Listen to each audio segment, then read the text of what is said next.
Y media group ਵੱਲੋਂ ਤੁਹਾਡੇ ਸਾਰਿਆਂ ਦਾ ਰੇਡੀਓ ਵਾਈ ਔਰ ਚੈਨਲ ਵਾਈ ਦੇ ਉੱਤੇ ਬਹੁਤ-ਬਹੁਤ ਸਵਾਗਤ ਹੈ। ਬਤੌਰ ਕੋਪਰੇਟਰ ਵਾਈ ਮੀਡੀਆ ਮੈਂ ਯੁਧਵੀਰ ਜਸਵਾਲ ਤੁਹਾਡੀ ਖidmat ਵਿੱਚ ਹਾਜ਼ਰ ਹਾਂ। ਅੱਜ ਦੇ ਇਸ ਪ੍ਰੋਗਰਾਮ ਦੇ ਵਿੱਚ ਕਰੰਟ ਨਿਊਜ਼ ਔਰ ਉਹਦੇ ਉੱਤੇ ਐਨਾਲਿਸਿਸ ਲੈ ਕੇ ਸਭ ਤੋਂ ਪਹਿਲਾਂ ਅੱਜ ਦੇ ਇਸ ਪ੍ਰੋਗਰਾਮ ਦੇ ਵਿੱਚ ਅਸੀਂ ਗੱਲਬਾਤ ਕਰਾਂਗੇ ਬੜੀ ਡਿਟੇਲ ਦੇ ਵਿੱਚ ਬਜਟ ਦੇ ਬਾਰੇ। ਪੰਕਜ ਮੋਂਗਾ ਜੀ ਵੀ ਸਾਡੇ ਨਾਲ ਜੁੜ ਚੁੱਕੇ ਨੇ ਔਰ ਪੀਕੇ ਸਬਰਵਾਲ ਸਾਹਿਬ ਦੇ ਵੀ ਅਸੀਂ ਐਨਾਲਿਸਿਸ ਲਵਾਂਗੇ ਬੜੀ ਡਿਟੇਲ ਦੇ ਵਿੱਚ। ਬਜਟ 'ਚ ਕੀ ਹੋ ਰਿਹਾ, ਸਾਡੀ ਇਕਨੋਮੀ ਦੇ ਬਾਰੇ, ਫਾਈਨੈਂਸ਼ੀਅਲ ਸਿਚੁਏਸ਼ਨ ਦੇ ਬਾਰੇ ਕੀ ਹਾਲਾਤ ਨੇ, ਰੀਅਲ ਸਟੇਟ ਦੀ ਮਾਰਕੀਟ ਕਿਸ ਤਰ੍ਹਾਂ ਹੋਏਗੀ, ਹਰੇਕ ਦਾ ਇਹ ਸਵਾਲ ਹੁੰਦਾ ਜੀ ਘਰਾਂ ਦੀਆਂ ਕੀਮਤਾਂ ਵਧਣਗੀਆਂ ਜਾਂ ਘਟਣਗੀਆਂ। ਸੋ ਇਹ ਸਾਰੇ ਮੁੱਦਿਆਂ ਦੇ ਉੱਤੇ ਗੱਲਬਾਤ ਸਾਡੀ ਜ਼ਰੂਰ ਹੋਏਗੀ। ਅਮਨ ਜੀ ਤੁਹਾਡਾ ਕੀ ਹਾਲ ਹੈ, ਠੀਕ ਹੈ?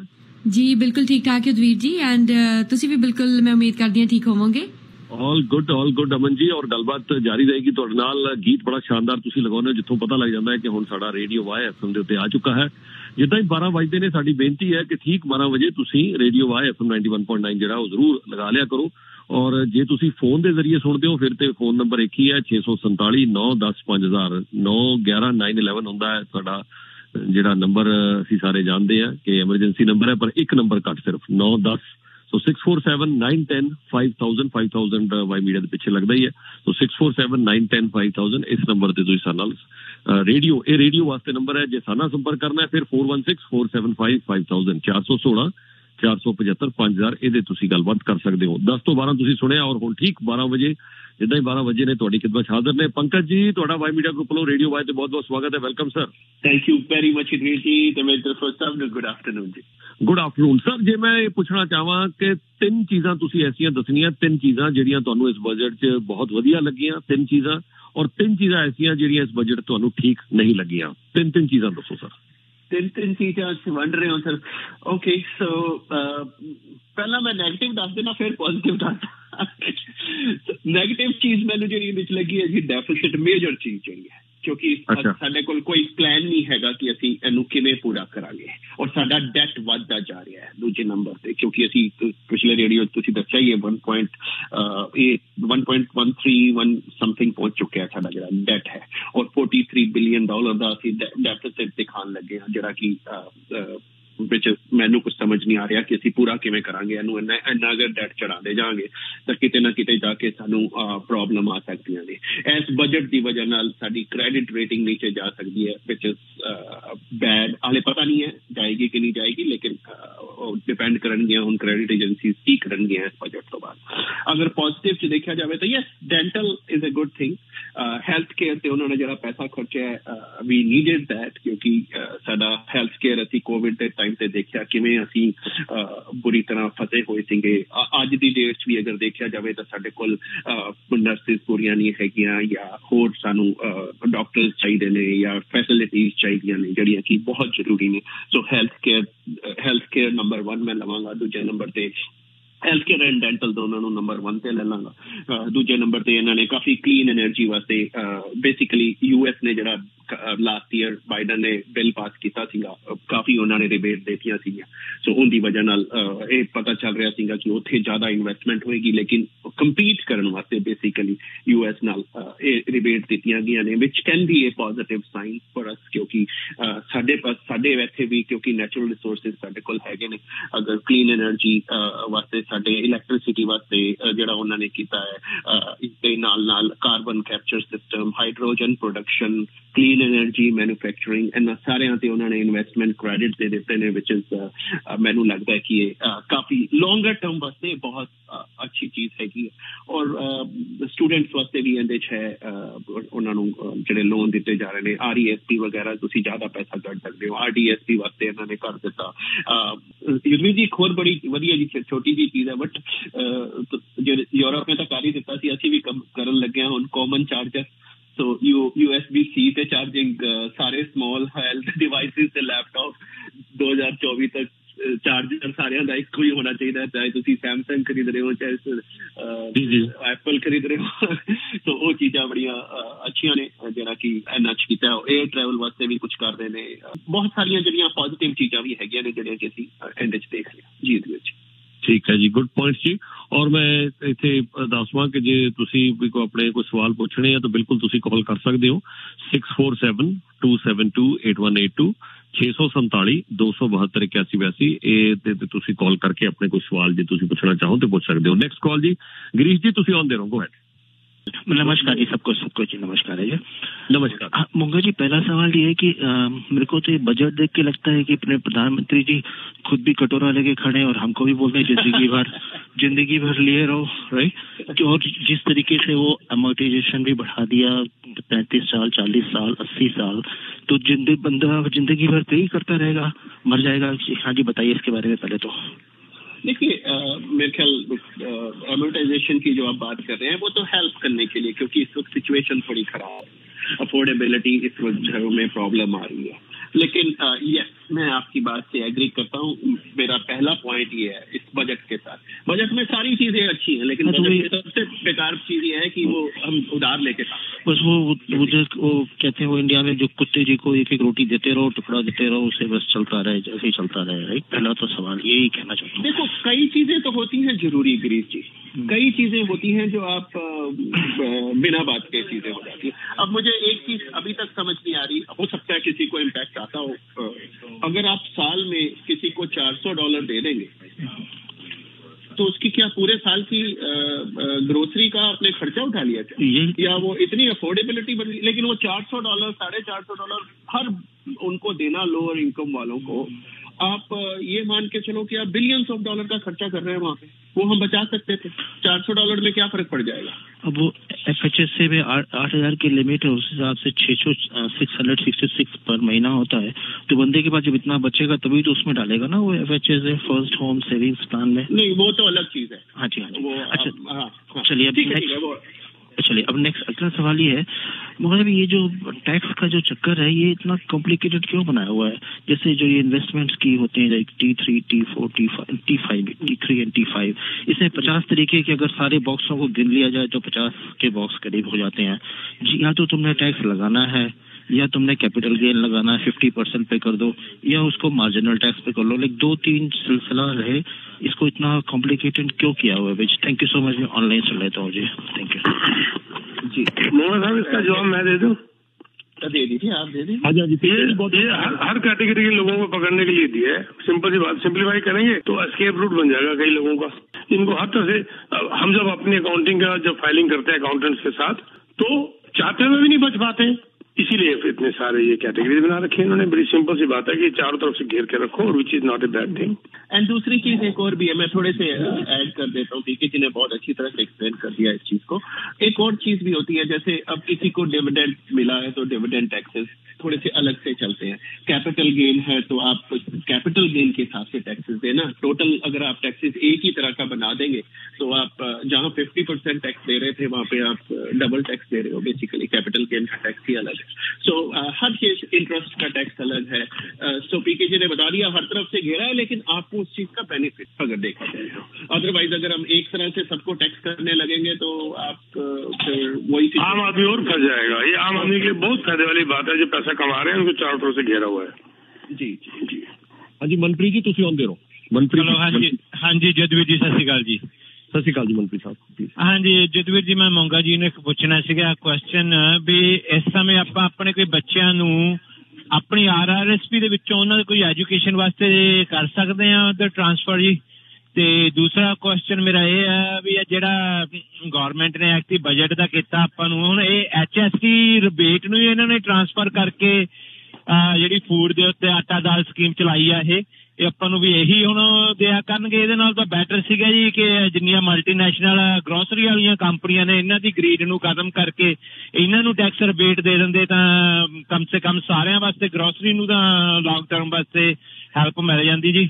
मैं ਇਹਦੇ ਬਾਰੇ ਥੋੜੇ ਤੁਹਾਡਾ ਨਾ ਸਰ ਤੁਹਾਨੂੰ ਬਹੁਤ ਅੱਛਾ ਤੁਸੀਂ ਇਹ ਚੀਜ਼ ਪੁੱਛੀ ਹੈ। ਇਹ ਚੀਜ਼ ਐਕਚੁਅਲੀ ਯੁਧਵੀਰ ਜੀ ਨੇ ਵੀ 2-4 ਹਫ਼ਤੇ ਪਹਿਲਾਂ ਇਹੀ ਚੀਜ਼ ਕਹੀ ਸੀਗੀ ਕਿ ਅਗਰ ਇਹ ਪੈਸਾ ਦੇਣ ਦੀ ਬਜਾਏ ਤੁਸੀਂ ਬੇਸਿਕ ਚੀਜ਼ਾਂ ਨੂੰ ਅੰਡਾ, ਬ੍ਰੈਡ, ਦੁੱਧ ਹੋ ਗਿਆ, ਆਲੂ ਹੋ ਗਏ ਜੀ, ਦਾਲਾਂ ਹੋ ਗਈਆਂ, ਚਾਵਲ, ਇਹ ਬੇਸਿਕ ਚੀਜ਼ਾਂ ਨੇ, ਠੀਕ ਹੈ। ਇਹਦੇ ਤੇ ਤੁਸੀਂ ਉਹਨਾਂ ਨੂੰ ਕਹੋ ਕਿ ਭਾਈ ਸਾਹਿਬ ਤੁਸੀਂ ਮਾਰਜਨ ਜਿਹੜਾ ਰੱਖਣਾ ਹੈ ਇੰਨੇ % ਦਾ ਰੱਖਣਾ, ਠੀਕ ਹੈ। ਤੁਸੀਂ ਪ੍ਰੋਫਿਟ ਕਮਾਓ ਇੰਨੇ ਦਾ ਕਮਾਓ। ਅਗਰ ਤੁਹਾਨੂੰ ਪੂਰਾ ਕਰਨਾ ਹੈ ਸਟ੍ਰਾਬੇਰੀ ਤੇ ਵਧਾ ਲਓ ਜੀ, ਕੀਵੀ ਤੇ ਵਧਾ ਲਓ ਜੀ ਤੁਸੀਂ ਉਧਰ, ਕਿਉਂਕਿ ਉਹ ਇਹ ਜਿਹੀਆਂ ਚੀਜ਼ਾਂ ਨੇ ਜਿਹੜੀਆਂ ਡਿਸਕਸ਼ਨਰੀ ਹੋ ਸਕਦੀਆਂ ਨੇ। ਜਿੰਨੇ ਖਾਣੀਆਂ ਨੇ ਖਾ ਲਵੇ, ਜਿੰਨੇ ਨਹੀਂ ਖਾਣੀਆਂ ਨਹੀਂ ਖਾਣੀਆਂ, ਲੇਕਿਨ ਤੁਸੀਂ ਬੇਸਿਕ ਫੂਡ ਨੂੰ ਅਫੋਰਡੇਬਿਲਿਟੀ ਤੇ ਲਿਆਓ ਤੇ ਬਾਕੀ ਚੀਜ਼ਾਂ ਨੂੰ ਤੁਸੀਂ ਮਹਿੰਗਾ ਰੱਖਣਾ ਰੱਖ ਲਓ। ਸੋ ਉਹਦੇ ਤੇ ਤੁਸੀਂ ਕਮਾ ਲਓ, ਕਮਾਣਾ ਹੈ ਤਾਂ। ਸੋ ਉਹ ਚੀਜ਼ ਇੱਕ ਮੇਰੇ ਹਿਸਾਬ ਨਾਲ ਇੱਥੇ ਹੋਣੀ ਚਾਹੀਦੀ ਸੀ। ਕਿਸੇ ਤਰ੍ਹਾਂ ਇਹਨਾਂ ਨੂੰ ਉਹਨਾਂ ਨਾਲ ਬੈਠਣਾ ਚਾਹੀਦਾ ਸੀਗਾ, ਜਿਹੜੇ ਵੀ ਇਸ ਕੰਟਰੀ ਦੇ ਵੱਡੇ ਵੱਡੇ CEO ਨੇ, ਜਿਹੜੇ ਸਟੋਰ ਚਲਾਉਂਦੇ ਨੇ, ਉਹ ਕੰਪਨੀਆਂ ਦੇ ਨਾਮ ਨਹੀਂ ਲੈਣਾ ਚਾਹਾਂਗਾ ਮੈਂ। ਸੋ ਉਹਨਾਂ ਨਾਲ ਬੈਠ ਕੇ ਉਹਨਾਂ ਨਾਲ ਇਹ ਗੱਲ, ਬਈ ਸਾਲ ਦੀ ਗੱਲ ਹੈ, 1 ਸਾਲ ਦੀ ਗੱਲ ਹੈ, ਤੁਸੀਂ ਇਸ ਤਰ੍ਹਾਂ ਕਰ ਲਓ, ਉਸ ਤੋਂ ਬਾਅਦ ਫਿਰ ਤੁਸੀਂ ਵਧਾ ਲਿਆ ਜੇ ਦੁਬਾਰਾ ਤੋਂ, ਫਿਰ ਨੋਰਮਲ ਜਦੋਂ ਹੋ ਜਾਣਗੇ, ਤੁਹਾਡੀ ਸਾਰਾ ਕੁਝ ਠੀਕ ਹੋ ਜਾਵੇ ਤਾਂ ਵਧਾ ਲਿਆ ਜੇ ਤੁਸੀਂ ਉਸਨੇ। ਲੇਕਿਨ ਇਸ ਵੇਲੇ ਸਾਨੂੰ ਉਸ ਤਰ੍ਹਾਂ ਦੀ ਚੀਜ਼ ਚਾਹੀਦੀ ਸੀ, ਨਾ ਕਿ ਇਹ ਪੈਸਾ ਵੰਡਣਾ ਚਾਹੀਦਾ ਸੀ। I am 100% agree with you. Thank you ਜੀ। ਤੇ ਦੂਸਰੇ ਪਾਸੇ ਸਰ ਮੈਂ ਇਹ ਕਹਿਣਾ ਚਾਹੁੰਦਾ ਮੈਂ ਵੀ ਆਪਣਾ ਹੁਣ ਆਲਮੋਸਟ ਆਪਣੀ ਪਾਪੂਲੇਸ਼ਨ 38 ਮਿਲੀਅਨ ਦੇ ਨੇੜੇ ਤੇੜ ਹੈ, ਤੇ 11 million people is under low income people, right ਹੈ। ਤੇ ਦੂਸਰਾ ਚੱਕਰ ਇਹ ਹੈ ਵੀ ਇਹ ਗੌਰਮੈਂਟ ਪ੍ਰੋਤਸਾਹਿਤ ਕਰ ਰਹੀ ਹੈ ਕਿ ਵੀ ਤੁਸੀਂ ਲੋ ਇਨਕਮ 'ਚ ਰਹੋ ਤਾਂ ਕਿ ਅਸੀਂ ਤੁਹਾਨੂੰ ਮੋਰ ਬੈਨੀਫਿਟ ਦਈਏ ਤੁਸੀਂ ਗਾਂ ਆਪਣੀ ਲਾਈਫ ਦੇ ਵਿੱਚ। Like I am sometime Aam confuse ਕਿ ਗੌਰਮੈਂਟ ਕੀ ਕਰ ਰਹੀ ਹੈ। ਚਲੋ ਐਨੀ ਹਾਊ ਸਰ, ਮੈਂ ਆਫ ਦੀ ਏਅਰ ਸੁਣਦਾ ਤੁਹਾਡੇ ਵਿਚਾਰ। ਥੈਂਕ ਯੂ ਜੀ। ਇਹਦਾ ਤਾਂ ਮੈਂ ਕੀ ਜਵਾਬ ਦੇ ਸਕਾਂ ਕਿ ਉਹ ਕਹਿ ਰਹੀ ਹੈ, ਬਲਕਿ ਕੋਈ ਨਹੀਂ ਚਾਹੁੰਦਾ ਵੀ ਲੋ ਇਨਕਮ ਰਹਿਣਾ ਚਾਹੁੰਦਾ ਜੀ। ਜਦ ਨੂੰ ਆਪਰਚੁਨਿਟੀ ਮਿਲਣਗੇ ਸਭ ਕਮਾਉਣ ਦੀ ਕੋਸ਼ਿਸ਼ ਕਰਨਗੇ, ਚਾਹ ਕੇ ਕੋਈ ਨਹੀਂ ਲੋ ਇਨਕਮ ਕੋਈ ਰਹਿ ਸਕਦਾ ਮੋਗਾ ਸਾਹਿਬ। ਉਹ ਕੋਈ 1% ਹੋਵੇਗਾ ਜਿਹੜਾ ਇਹ ਸੋਚਦਾ ਹੋਵੇਗਾ, ਸਾਡਾ ਆਰਾਮ ਹੋਏਗਾ ਜਿਹੜਾ। ਹਾਂ, ਅਦਰਵਾਈਜ਼ ਅਗਰ ਮੇਰੀ ਇਨਕਮ ਅੱਜ ਵੱਧਦੀ ਹੋਈ ਹੈ, ਮੈਂ $5-10,000 ਹੋਰ ਕਮਾ ਸਕਦਾ ਮਹੀਨੇ ਦਾ, ਤਾਂ ਮੈਂ ਇਹ ਸੋਚਦੀ ਕਿ ਮੈਨੂੰ $400-500 ਆਏਗਾ, ਮੈਂ ਉਹ ਨਾ ਕਮਾਵਾਂ। I don't think so. ਇਹ ਜੀ ਕਿਸੇ ਦੀ ਮੈਂਟੈਲਿਟੀ ਬਹੁਤ ਘੱਟ ਲੋਕਾਂ ਦੀ ਹੋਈ। ਹਾਂਜੀ, ਇਹਦੇ ਤੇ ਮੈਂ 2-3 ਚੀਜ਼ਾਂ ਬਸ ਐਡ ਕਰ ਦਵਾਂ। ਇੱਕ ਤੇ ਸਰ ਅਸੀਂ ਆਮ ਗੱਲਬਾਤ ਅਸੀਂ ਵੀ ਕਹਿੰਦੇ ਰਹੇ ਹਾਂ ਥੋੜੀ ਦੇਰ ਪਹਿਲਾਂ ਤੱਕ ਕਿ ਕੈਨੇਡਾ ਦੀ ਪੋਪੂਲੇਸ਼ਨ 38 ਮਿਲੀਅਨ ਹੈ, 37 ਮਿਲੀਅਨ ਹੈ ਜਾਂ 38.5 ਹੈ। ਹੁਣ ਐਗਜ਼ੈਕਟ ਤੁਹਾਨੂੰ ਦੱਸ ਦਿੰਦੇ ਹਾਂ ਜੀ ਨੰਬਰ, ਜਿਹੜਾ ਰੀਸੈਂਟਲੀ ਅਸੀਂ ਡਿਸਕਸ ਕੀਤਾ ਸੀ, ਮਿਡਵੀਕ ਅਖਬਾਰ ਦੇ ਫਰੰਟ ਪੇਜ ਤੇ ਵੀ ਲਗਾਇਆ ਸੀ, 39.5 ਹੈ ਜੀ। ਹੁਣ 38 ਮਿਲੀਅਨ ਨਹੀਂ ਰਹਿ ਗਈ ਸਾਡੀ ਪੋਪੂਲੇਸ਼ਨ, 39.5 ਮਿਲੀਅਨ ਹੈ ਸਾਡੀ ਹੁਣ ਕੈਨੇਡਾ ਦੀ ਲੇਟੈਸਟ ਪੋਪੂਲੇਸ਼ਨ ਜਿਹੜੇ ਨੰਬਰ ਆਏ ਨੇ, ਨੰਬਰ 1। ਨੰਬਰ 2 ਜਿਹੜਾ ਹੈਗਾ ਜੀ ਸਾਡਾ, ਜਿਹੜਾ ਤੁਸੀਂ ਬਿਲਕੁਲ ਠੀਕ ਕਿਹਾ, 11 ਮਿਲੀਅਨ ਕੈਨੇਡੀਅਨਸ ਜਿਹੜੇ ਹੈਗੇ ਨੇ ਉਹ ਇਸ ਵੇਲੇ ਲੋ ਇਨਕਮ ਜੇ ਅਰਨਿੰਗ ਦੀ ਗੱਲ ਕਰੀਏ ਤੇ ਉਹਦੀ ਫਿਗਰ ਹੈ 11 ਮਿਲੀਅਨ ਕੈਨੇਡੀਅਨਸ। ਔਰ ਉਹਨਾਂ ਨੂੰ ਇਹ ਜੋ ਵੀ ਆ ਬੈਨੀਫਿਟ ਦੇਣ ਦੀ ਗੱਲ ਸਰਕਾਰ ਕਰ ਰਹੀ ਹੈ। ਇੱਕ ਤੇ 4 ਵਾਰ ਜਿਹੜਾ ਆਪਣਾ GST ਕ੍ਰੈਡਿਟ ਹੈ ਉਹ 4 ਵਾਰ ਮਿਲੇਗਾ। ਪਿਛਲੀ ਵਾਰ ਇਹਨਾਂ ਨੇ ਟੌਪ ਅਪ ਕਰਤਾ ਸੀ, ਡਬਲ ਕਰਤਾ ਸੀ, ਕਿਉਂਕਿ ਸਰਕਾਰ ਥੋੜਾ ਸਪੋਰਟ ਕਰਨਾ ਚਾਹੁੰਦੀ ਸੀ। ਇਸ ਵਾਰ ਜਿਹੜੇ ਐਕਸਟਰਾ ਪੈਸੇ ਹੈ ਤੁਸੀਂ ਉਹਨੂੰ ਇਹ ਮੰਨ ਕੇ ਚੱਲੋ ਕਿ ਤੁਹਾਨੂੰ ਜਿਹੜਾ GST ਕ੍ਰੈਡਿਟ ਹੈ 4 ਵਾਰ ਦੀ ਬਜਾਏ ਲਗਭਗ 1.5 ਗੁਣਾ ਜ਼ਿਆਦਾ ਮਿਲੇਗਾ, ਯਾਨੀ ਕਿ 6 ਵਾਰ ਮਿਲ ਰਿਹਾ ਇੱਕ ਤਰ੍ਹਾਂ ਦਾ। ਔਰ ਉਹ ਵੀ ਤਾਂ ਜੇ ਤੁਸੀਂ ਕੁਆਲੀਫਾਈ ਕਰਦੇ ਹੋ। ਬਾਕੀ ਗੱਲ ਜਿਹੜੀ ਪੰਕਜ ਜੀ ਨੇ ਕਹੀ ਦਿੱਤੀ ਹੈਗੀ ਹੈ, ਸਰ ਮੈਂ ਪਹਿਲੇ ਕਹਿ ਚੁੱਕਾ ਵੀ ਜੇ ਫਰਜ਼ ਕਰ ਲਓ ਤੁਸੀਂ 2 ਹਸਬੈਂਡ ਵਾਈਫ ਹੋ, ਤੁਸੀਂ ਨਾਲ 2 ਬੱਚੇ ਹੈ, $400-500 ਤੁਹਾਨੂੰ ਸਾਲ ਦਾ 1 ਟਾਈਮ ਪੇਮੈਂਟ ਹੈ। ਜੇ ਐਕਸਟਰਾ ਮਿਲ ਵੀ ਗਿਆ ਤਾਂ ਉਹਦੇ ਨਾਲ ਕੋਈ ਵੱਡਾ ਬੈਨੀਫਿਟ ਨਹੀਂ ਹੈ। ਜੇ ਤੁਸੀਂ ਕਪਲ ਹੋ ਤਾਂ ਹੋਰ ਘੱਟ ਹੈ, ਸੀਨੀਅਰ ਨੂੰ ਫਿਰ $200-250 ਹੈ। ਹੁਣ $200-250 ਦੇ ਵਿੱਚ ਸੀਨੀਅਰ ਦਾ ਕੀ ਬਣੇਗਾ ਸਾਰੇ ਸਾਲ ਦਾ? ਉਹਦੀ ਬਜਾਏ ਉਹੀ ਜੋ ਅਸੀਂ ਗੱਲ ਉਦੋਂ ਕੀਤੀ ਸੀ ਵੀ ਤੁਸੀਂ 6 ਆਈਟਮਾਂ ਜਾਂ 8 ਆਈਟਮਾਂ ਜਾਂ 10 ਆਈਟਮਾਂ ਪਿਕ ਕਰ ਲਓ ਕਿ ਆਹ 6, 8 ਜਾਂ 10 ਦੇ ਉੱਤੇ ਕੈਪ ਹੈ ਕਿ ਦੁੱਧ ਦਾ ਰੇਟ, ਮਿਲਕ ਹਰੇਕ ਨੂੰ ਚਾਹੀਦਾ ਹੈ, ਬ੍ਰੈਡ ਹਰੇਕ ਨੂੰ ਚਾਹੀਦੀ ਹੈ, ਐਗ ਚਾਹੀਦੇ ਨੇ, ਬੇਸਿਕ 8 ਆਈਟਮਾਂ ਲੈ ਲਓ ਜਾਂ 6 ਜਾਂ 10 ਵਟ ਐਵਰ ਗਵਰਨਮੈਂਟ ਔਰ ਇਹਨਾਂ ਵਿੱਚ ਐਗਰੀਮੈਂਟ ਹੋ ਜਾਂਦਾ ਵੀ ਇਹਦਾ ਪ੍ਰਾਈਸ ਅਸੀਂ ਬੇਅਰ ਮਿਨੀਮਮ ਰੱਖਣਾ ਹੈ ਤਾਂ ਕਿ ਹਰ ਬੰਦਾ ਬੇਅਰ ਮਿਨੀਮਮ ਤੇ ਲੈ ਲਵੇ।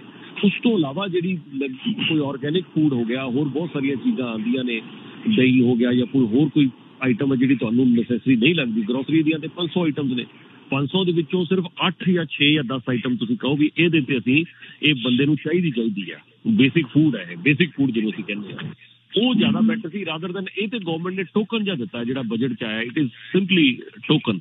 हाँ जी, नेक्स्ट कॉल जी, हिमांशु जी तुसी आंदे रहो। हिमांशु जी को है। हाँ जी सर जी, आपको पंकज जी को और पीके जी को नमस्कार, आपके सभी को नमस्कार। नमस्कार सर। फर्स्ट ऑफ ऑल मैं बड़ा खुश हूँ आज की पहली बार पंकज जी ने टुडे गवर्नमेंट या आप कह लो कि इनकी पॉलिसी को थोड़ा क्रिटिसाइज किया, जिसका मुझे, मैं जब कल से मैंने सुना तो मुझे भी लगा 1.3 ट्रिलियन का डेफिसिट कनाडा, ये सुन के काफी हैरानी हुई है। और मैंने तो पंकज जी से यही पूछना है कि अल्टीमेटली ये जो डेप्ट है वो तो हम पे या हमारी आने वाली पीढ़ी पे ही जाएगा टैक्स के रूप में? क्यों? बिल्कुल जाएगा जी, क्योंकि कहीं ना कहीं से या तो टैक्स पे आएगा या इनको कहीं से काट के कोई चीजें रेवेन्यू बढ़ाना पड़ेगा। हाँ जी सर जी, मैं आपसे सॉरी रेवेन्यू के बारे में आपसे ये पूछ रहा था कि यहाँ से बड़ी बड़ी कंपनियां तो उठ के चली गई, जैसे आप वो ब्लैकबेरी वाला ले लो या नॉर्टल ले लो, बड़ी बड़ी कंपनियां चली गई। अब इनके पास है क्या जो ये रेवेन्यू इसमें क्रिएट कर सके? क्योंकि जो ऑयल फील्ड में इतना सारा ऑयल है, जिसे 3rd largest reserve oil in Alberta, but इनको निकालने का खर्चा इतना है कि ये निकाल नहीं सकेंगे और ये एनवायरमेंट का सबसे बड़ा प्रॉब्लम इनके सामने है। तो आप मुझे थोड़ा बता सकते हैं कि इनके रेवेन्यू कैसे बढ़ सकती है आने वाले टाइम में सर जी? देखिए, अब तो जो टाइम आता जा रहा है सर, वो ईवी का है, हाइड्रोजन सेल का है, इस तरह की चीजें हैं जो आने वाले, जो ये कोशिश कर रहे हैं। जैसे अभी बहुत सारे बैटरीज जैसे बनाने की बात हो रही है, वॉक्सवैगन सेंट थॉमस में बैटरीज बना रहा है।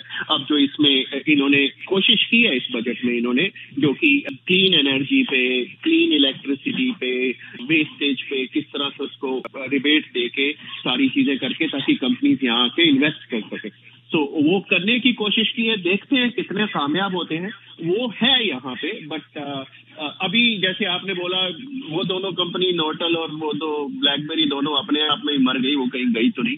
लेकिन हमारे पास 1-2 कंपनीज हैं जो बड़ी हैं, एसएनसी लेवलॉन है या हमारा बम्बार्डी है, इस तरह की चीजें हैं। लेकिन हमें यूएस से या किसी और कंट्रीज से कोई ना कोई ऐसे बिजनेसेस वो यहाँ आके खोलें, यहाँ अपने कंपनीज के कुछ ऑफिसेज ट्रांसफर करें, मैन्युफैक्चर करें, वो चीजें हमें ज्यादा चाहिए। और clean energy might be a good option, क्योंकि आने वाला टाइम जो है बहुत सारा क्लीन एनर्जी, एआई इन पे चलने वाला है, अगर हम उसमें कामयाब हो सके तो। अदरवाइज तो और कुछ नहीं दिख रहा। सर जी, एक आखिरी सवाल मैं आपसे पूछूंगा कि इन्होंने कोई इंफ्रास्ट्रक्चर के लिए कोई फंड रिलीज किया है इस गवर्नमेंट, इस बजट में कोई इंफ्रास्ट्रक्चर के लिए? मुझे कुछ नजर में नहीं आया मेरी।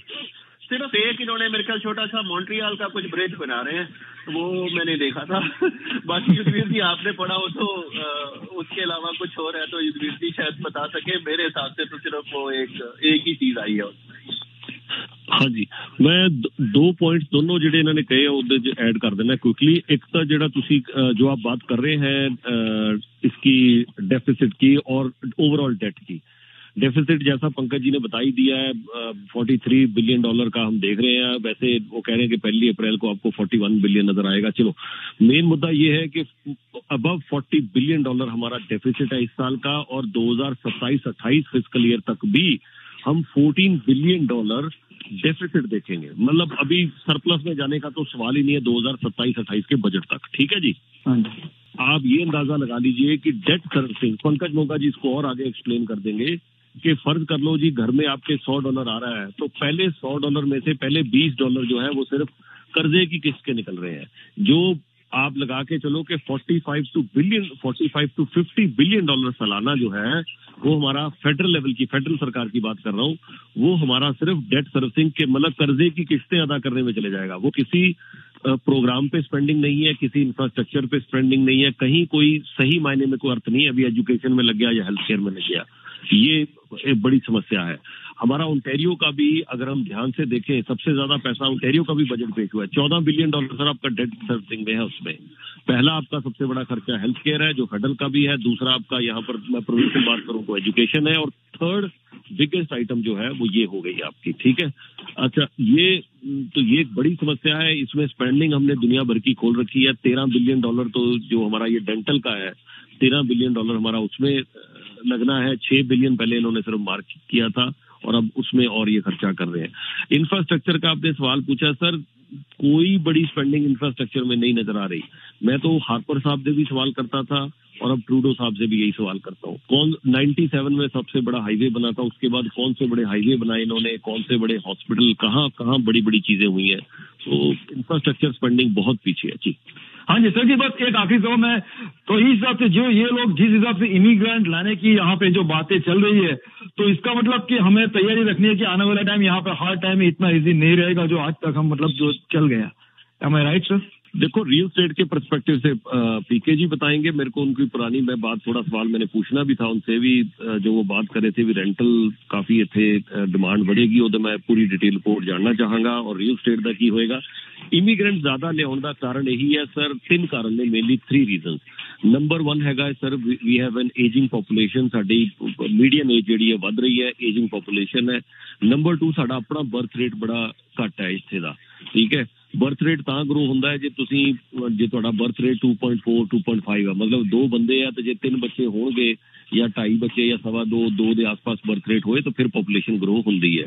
ਸਾਡੇ ਇੱਥੇ ਬਰਥ ਰੇਟ ਬੜਾ ਘੱਟ ਹੈ, ਜਿਹਦੇ ਕਾਰਨ ਕਿ ਹੁਣ ਤਾਂ ਬਰਥ ਰੇਟ ਚਾਈਨਾ ਦਾ ਬੜਾ ਘੱਟ ਗਿਆ, ਉਹਦੀ ਪੋਪੂਲੇਸ਼ਨ ਵੀ ਇੰਨੀ ਤੇਜ਼ ਨਾਲ ਗਰੋ ਨਹੀਂ ਹੋ ਰਹੀ। ਇੰਡੀਆ ਦੇ ਵਿੱਚ ਵੀ ਬਰਥ ਰੇਟ ਜ਼ਿਆਦਾ ਨਹੀਂ ਰਹਿ ਗਿਆ ਹੁਣ, ਸੋ ਉਹਦੇ ਕਾਰਨ ਸ਼ਾਦੀਆਂ ਦੇਰ ਨਾਲ ਹੋ ਰਹੀਆਂ, ਲੋਕ ਬੱਚੇ ਘੱਟ ਕਰ ਰਹੇ ਹੈ, ਨਹੀਂ ਕਰ ਰਹੇ। ਸੋ ਇਹਦੇ ਕਾਰਨ ਇਮੀਗ੍ਰੈਂਟਸ ਨੂੰ ਹੀ ਲਿਆਉਣਾ ਪਏਗਾ, ਕਿਉਂਕਿ ਹੂ ਐਲਸ ਅਸਰ ਆ ਜਿਹੜਾ $1.1 trillion, we are not talking in billions anymore now, $1.1 trillion ਦਾ ਜਿਹੜਾ ਕਰਜ਼ਾ ਆ, ਕਰਜ਼ੇ ਦੀ ਕਿਸ਼ਤ ਕਿੰਨੇ ਦੇਣੀ ਹੈ? ਉਹ ਯੰਗ ਬੰਦੇ ਲੈ ਕੇ ਆਉਣਗੇ, ਕਮਾਉਣਗੇ, ਟੈਕਸ ਭਰਨਗੇ ਤੇ ਫਿਰ ਹੀ ਕਿਸ਼ਤ ਜਾਏਗੀ। ਹੋਰ ਤਾਂ ਕੋਈ ਤਰੀਕੇਕਾਰ ਹੈ ਨਹੀਂ ਕਿ ਤਾਂ ਹੀ ਇਕੋਨਮੀ ਚੱਲੇਗੀ ਜੇ। ਔਰ ਲੇਬਰ ਸ਼ਾਰਟੇਜ ਤੀਸਰਾ ਕਾਰਨ ਜਿਹੜਾ ਮੇਨ ਦੱਸਿਆ ਜਾਂਦਾ ਹੈ ਉਹ ਲੇਬਰ ਸ਼ਾਰਟੇਜ ਦਾ ਦੱਸਿਆ ਜਾਂਦਾ ਹੈ ਵੀ 3 ਕਾਰਨ ਅਸੀਂ ਇਮੀਗ੍ਰੇਸ਼ਨ ਵੱਧ ਲਿਆਉਣੀ ਹੈ। ਠੀਕ ਹੈ ਜੀ, ਇੰਨੇ ਬੰਦੇ ਅਸੀਂ ਲੈ ਕੇ ਆ ਰਹੇ ਹਾਂ ਤੇ ਉਸ ਹਿਸਾਬ ਨਾਲ ਬਜਟ ਦੇ ਵਿੱਚ ਹਾਊਸਿੰਗ ਦਾ ਮੈਨੂੰ ਕੋਈ ਲੰਬਾ ਚੌੜਾ ਪ੍ਰੋਗਰਾਮ ਨਜ਼ਰ ਨਹੀਂ ਆਇਆ। ਸੋ ਘਰ ਦੀਆਂ ਕੀਮਤਾਂ ਜਾਂ ਰੈਂਟਲ ਮਾਰਕੀਟ ਕਿੱਦਾਂ ਰਹੇਗੀ ਤੁਸੀਂ ਦੱਸੋ ਸਰ। ਨਾਟ ਓਨਲੀ ਦੈਟ, ਜਿਹੜੀ ਹੁਣ ਕੱਲ ਦੀ ਨਿਊਜ਼ ਹੈ ਬਸ ਫੋਰਨ ਬਾਇਰ ਦੇ ਅੰਦਰ ਜਿਹੜੀ ਅਮੈਂਡਮੈਂਟ ਇਹਨਾਂ ਨੇ ਕਰਤੀ ਹੈਗੀ ਤੇ ਹਾਲੇ ਕੋਈ ਇੰਨਾ ਜ਼ਿਆਦਾ ਅਸਰ ਨਹੀਂ ਸੀਗਾ, ਲੇਕਿਨ ਉਹ ਵੀ ਤਾਂ ਉਹਨਾਂ ਨੇ ਰਿਲੈਕਸੇਸ਼ਨ ਦਿੱਤੀ ਨਾ ਬੜੀ ਵੱਡੀ ਫੋਰਨ ਬਾਇਰ ਨੂੰ। ਸਿਰ 3 ਮਹੀਨੇ ਚੱਲਿਆ, 1 ਜਨਵਰੀ ਉਹਨਾਂ ਨੇ ਰੂਲ ਲਾਗੂ ਕੀਤਾ ਸੀਗਾ, 27 ਮਾਰਚ ਨੂੰ ਉਹਨਾਂ ਨੇ ਖਤਮ ਕਰਤਾ, ਲਗਭਗ ਖਤਮ ਕਰਤਾ। ਤੇ ਉਹਦੇ ਨਾਲ ਸਮਝ ਲਓ ਕਿ ਹੋਰ ਜ਼ਿਆਦਾ ਡਿਮਾਂਡ ਇੱਥੇ ਵਧ ਗਈ, ਚਾਹੇ ਥੋੜੀ ਜਿਹੀ ਵਧੇ ਪਰ ਅਸਰ ਤੇ ਹੋ ਗਿਆ। ਔਰ ਰੈਂਟਲ ਦਾ ਤੇ ਮੈਂ ਆਰਬੀਸੀ ਨੇ ਪ੍ਰੈਡਿਕਸ਼ਨ ਦਿੱਤੀ ਹੈਗੀ ਜੀ ਕਿ ਕਾਰਡਫੁਲ ਸ਼ਾਰਟੇਜ ਜਿਹੜੀ ਹੈਗੀ ਇਹਨਾਂ ਦੇ ਬੈਲੈਂਸਿੰਗ ਹੋ ਜਾਏਗੀ 2026 ਤੱਕ। 23 ਤੇ ਆਈ ਗਿਆ ਹੈਗਾ। ਬਹੁਤ ਇੱਕ ਕਿਸਮ ਨਾਲ ਡਰ ਵਾਲੀ ਗੱਲ ਹੈ ਕਿ ਲੋਕ ਬੰਦਾ ਇੱਕ ਪਾਸੇ ਨਾ ਤਾਂ ਖਰੀਦ ਪਾ ਰਿਹਾ, ਦੂਜੇ ਪਾਸੇ ਨਾ ਰੈਂਟ ਤੇ ਲੈ ਪਾ ਰਿਹਾ। ਰੈਂਟ ਦੀ ਬੜੀ ਵੱਡੀ ਪ੍ਰੋਬਲਮ ਮੈਨੂੰ ਹੁੰਦੀ ਨਜ਼ਰ ਆ ਰਹੀ ਹੈ, ਜ਼ਬਰਦਸਤ ਹੁੰਦੀ ਨਜ਼ਰ ਆ ਰਹੀ ਹੈ। ਮੈਨੂੰ ਲੋਟ ਆਫ ਮਾਈ ਟੈਨੈਂਟਸ ਜਿਹੜੇ ਨੇ ਉਹ ਮੈਨੂੰ ਮੈਸੇਜ ਭੇਜਦੇ ਨੇ, ਬੱਚਿਆਂ ਵਾਕਰ ਨੇ ਕਈ ਤੇ ਯੰਗ ਬੱਚੇ डाउनटाउन ਦੇ कि अंकल भी कई कहते हैं कि अफोर्ड करना बड़ा मुश्किल हो रहा है। तो कईयों में अलाउ कर रहे हैं कि अपने साथ एक पार्टनर रख लो, चलो कोई बात नहीं, एक हो तो एक और रख लो। कईयों को मैं कह रहा हूँ कि यार अब छोड़ के स्टूडियो में चले जाओ। ये मुश्किल तो है ही, अच्छी सी इंजीनियर्स वगैरह IT प्रोफेशनल वगैरह उनको भी देना बड़ा मुश्किल हो रहा है। और ये देख के लो आजकल कितनी जबरदस्त मल्टीपल ऑफर फिर शुरू हो चुकी है। घर ही नहीं है मार्केट के अंदर, इन्वेंटरी नहीं है मार्केट के अंदर। ये ठीक होता नजर नहीं आ रहा सर। मुझे तो यही कहूँगा ऑन द नटशेल की ये शॉर्टेज तो रहनी रहनी है। और मुगासे वाली बात भी याद आती है कि इमिग्रेट वगैरह गुजारा भी नहीं होना। तो ये तो वो है भी आसमान से मेरे खजूर पे लटके, मतलब ये तो कैच 22 हुआ पड़ा है हमारे लिए, यही मैं कहूँगा जी। ठीक है जी, नेक्स्ट कॉल जी हामिद साहब, तुसी आंदे रहो। हामिद साहब को है। हाँ जी, मेरा ये सवाल है कि ये इन्होंने अमोर्टाइजेशन बढ़ाई और कितनी देर के लिए बढ़ाई और कितने देर तक आप ले सकते हैं? और अभी जो है ये मॉर्गेज को लॉक करना बेहतर है कि ये वेट करना चाहिए? ये दो मेरे क्वेश्चन है। जी जी जी जी जी सर, ये कितनी देर के लिए नहीं बढ़ाई, ये शॉर्ट टर्म है। देखो टेम्परेरी रिलीफ है, बड़ा क्लियर उन्होंने इसके अंदर कहा है ये बैंक जो है अपनी डिसीजन लेंगे टेम्परेरी रिलीफ ऑफ अमोर्टाइजेशन, ताकि आपको पेमेंट देने में दिक्कत ना आए। ये बहुत अच्छा रिलीफ मैं तो कहूँगा एक आम आदमी के लिए जो अपनी हिम्मत से ज्यादा ले चुका था या अब उसकी हिम्मत से ज्यादा हो चुका है बिकॉज ऑफ इंटरेस्ट रेट। ये उनके लिए बहुत बड़ा एक रिलीफ है। ये टेम्परेरी है सर, ये परमानेंट नहीं है सर। ये चीज इसके अंदर आई हुई, ये तो आपका पहली बात का जवाब है। और दूसरा इन्होंने क्या कहा था क्वेश्चन आपने, सॉरी दूसरा क्वेश्चन का मॉडल, हाँ कि आपको लॉक करने वाली बात। देखो कहाँ 6% से ऊपर 5 ईयर क्लोज था, अब वो 4.5 4.6 तक आ गया। ये क्लियर इंडिकेशन है कि बैंकों को पता है कि अब इंटरेस्ट रेट नीचे जाने वाले हैं, ये क्लियर इंडिकेशन है। और दूसरी बात ये भी कह लो कि बैंक थोड़े टाइट है खुद भी, तो किस तरीके से लोन दे देकर अपने इनकम को बढ़ाना चाहते हैं। ये दोनों एस्पेक्ट हैं इसके अंदर, जिसके लिए कल आज भाजी यहाँ आते हैं, वो बड़ा अच्छा तरीके से इसको एक्सप्लेन करेंगे। लेकिन मैं यहाँ पर ये जरूर कहूंगा कि प्लीज 5 ईयर की क्लोज में मत जाइए। मैक्सिमम अगर जाना है तो 3 ईयर क्लोज तक चले जाइए, क्योंकि इंटरेस्ट रेट नीचे आ रहे हैं। बाद में ये ना हो कि जब तक तो इंटरेस्ट रेट बढ़ रहे थे हम लोग वेरिएबल में बैठे हुए थे, देते के 6% की क्लोज तक पहुंच गए, और जब इंटरेस्ट रेट गिरने का टाइम आया तो हम उसको लॉक करके बैठ गए। और ये बैंक जब आपको लेटर भेजते हैं लॉक कर लो, तो मैं तो उनको उल्टा चलता हूँ। जब वो कहते हैं जी तोड़ के वेरिएबल चले जाओ तो मैं लॉक में लगा देता हूँ, जब वो कहते हैं जी लॉक कर लो मैं वेरिएबल में लगा देता हूँ, क्योंकि वो अपने प्रॉफिट के लिए आपको ईमेल भेज रहे हैं, ना कि तुम्हारे प्रॉफिट के लिए। ये बड़ी सीधी सी बात है, 100% मैंने इसको तजुर्बा कर लिया है।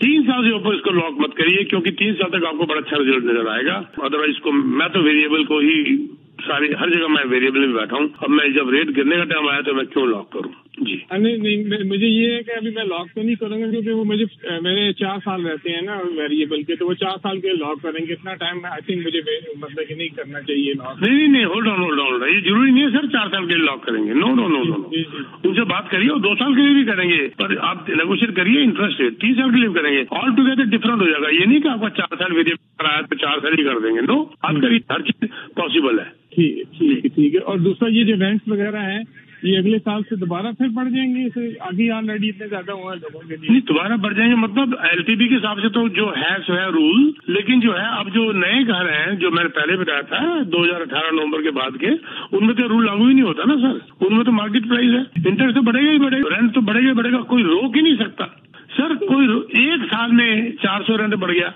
मुझे बताइए, तो ये एवरेज, ये तो रेंट को कोई रोक ही नहीं सकता सर। ये अफोर्डेबिलिटी किस तरह होगी लोगों की? लाइक यही तो रोना हो रहा है, यही तो वाई मीडिया में हम लोग बैठ के डिस्कस करते हैं सारा दिन। यही तो युद्धवीर जी पूरा टाइम देते हैं इन बातों के लिए, हमारे को डिस्कस करने के लिए। अफोर्डेबिलिटी की तो मेरी वही घिसी पिटी बात है कि इनकम के हिसाब से अपने आप को, जैसे कहते हैं ना, कछुआ जो है सिर अंदर कर लेता है, अंदर कर लीजिए, और बाकी उसकी बॉडी इतनी स्ट्रांग होती है कि कोई कुछ नहीं कर सकता। जब आपका सिर बाहर रहता है तो सिर पे ही अटैक होता है। सिंपल सी बात है, अपनी इनकम के हिसाब से थोड़ी सी अपनी खर्चे कम और कर दीजिए। हालांकि बहुत टफ बात है, बहुत ज्यादा टफ बात है, लेकिन लाइफ अच्छी हो जाएगी सर। मैं बता दूं, एक बड़ी पुरानी कहावत है, मुझे बड़ी अच्छी याद आती है अपने पेरेंट्स की, कि पैसा आपकी लिविंग को तो बेहतर कर सकता है, बट नॉट नेसेसरली पैसा आपकी लाइफ को बेहतर कर सके।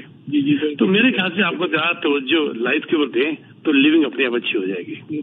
अच्छा, वन लास्ट क्वेश्चन ये है कि इधर बैंक ऑफ कनाडा जो है वो कंट्रोल करने की कोशिश कर रहे हैं इन्फ्लेशन को, उधर इन्होंने 43 बिलियन का वो डेफिसिट दिखा दिया है, तो ये कोई मतलब कि समझ नहीं यही बात तो भी बात हो रही थी।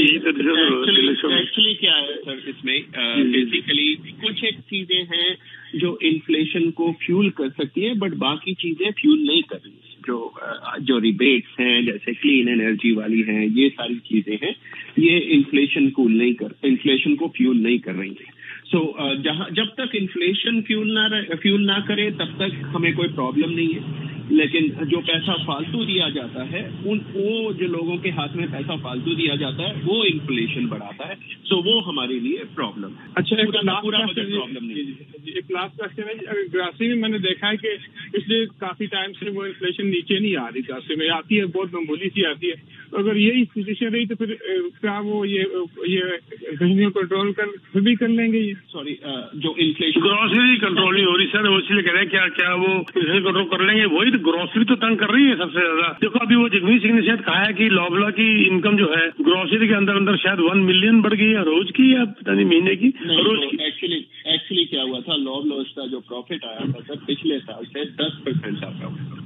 हाँ, तो वो मिलियन हर रोज की होगी ना, बढ़ गई। हाँ जी, बहुत ज्यादा है, 10% ऊपर। तो कहते हैं उसमें उसको कंट्रोल कर लो, उनके प्रॉफिट, वो प्रॉफिट में जा रहे हैं और यहाँ पर आम आदमी ग्रोसरी खरीद नहीं सक रहा। उसी का प्रॉफिट अगर थोड़ा स्लैश या रिस्ट्रिक्शन, जैसे अभी आपने और युद्धवीर जी ने कहा कि 7-8 आइटम जो मेन कंपोनेंट्स हैं ग्रोसरी के, घर के खाने पीने के, उसको कंट्रोल कर दिया जाए तो आम आदमी के लिए एक बड़ा आराम हो जाएगा और इन्फ्लेशन बड़ी जल्दी काबू आ जाएगी। नहीं, मेरा क्वेश्चन मेरा क्वेश्चन दूसरी तरफ है ये जी, कि अगर ग्रोसरी की इन्फ्लेशन कंट्रोल नहीं होती, जो कि नजर नहीं आ रहा, तो फिर भी इन्फ्लेशन ये कंट्रोल कर लेंगे उसको छोड़ के, या वो नीचे आएगी तो वो नीचे? वही मैं जवाब देना चाहता हूँ आपको। देखिए होता क्या है, इन्फ्लेशन जब हम सारी चीजों की बात करते हैं, इसमें सिर्फ ग्रोसरी नहीं है, 800 से ज्यादा आइटम्स जिनको हम कैलकुलेट करते हैं। चाहे आपका रिक्रिएशनल आ जाता है, आपका ट्रैवल आ जाता है, मेडिकल आ जाता है, या बहुत सारी चीजें हैं, हाउसिंग भी आ जाती है। सो बाकी चीजों को अगर कंट्रोल करते चले जाए, जैसे हमारी इन्फ्लेशन हम 8% से अब 5.2 आ चुकी है, तो हम लगभग काफी नीचे हैं। पर पिछली बार जो 5.9 से 5.2 आई थी, वो गैस की वजह से आई थी, और गैस चार्जेस की वजह से। सो अगर वो गैस वापस बढ़ गया तो वापस बढ़ सकती है। सो एक होती है इन्फ्लेशन, एक होती है कोर इन्फ्लेशन। मेन इन्फ्लेशन में अगर मेन इन्फ्लेशन से हम एनर्जी एंड फूड की कॉस्ट खत्म कर दें तो उसको हम कोर इन्फ्लेशन में ले आते हैं। So Bank of Canada basically core inflation ज्यादा मॉनिटर करता है then the main inflation. Main inflation सिर्फ हेडलाइंस के लिए होती है, लेकिन इंटरेस्ट रेट जो बढ़ाए घटाए जाते हैं वो मेजरली कोर इन्फ्लेशन से की वजह से घटाए बढ़ाए जाते हैं, और कोर इन्फ्लेशन से एनर्जी एंड फूड दोनों बार होते हैं, क्योंकि वो सबसे ज्यादा फ्लक्चुएट होते हैं उनकी आइटम्स से। सो इन्फ्लेशन को कंट्रोल कर रहे हैं, वो करेंगे, लेकिन फूड प्राइसेस को कंट्रोल करने के लिए बहुत मेहनत जाएगी पॉलिटिशियंस की। बट अगर सिचुएशन ऐसी आ गई कि कोई रिसेशन सिचुएशन आ गई या वो चीजें आ गई, जॉब्स जाने लगी, तो उस सिचुएशन में ग्रोसरी प्राइस अपने आप नीचे आ जाएंगे, क्योंकि उनको भी बेचना है सामान, उनको भी चीजें बेचनी है। सो जब ऐसी सिचुएशन आ जाएगी तो हो सकता है, अदरवाइज इन्फ्लेशन नीचे आएगी, ग्रोसरी प्राइसेस ऊपर रह सकते हैं।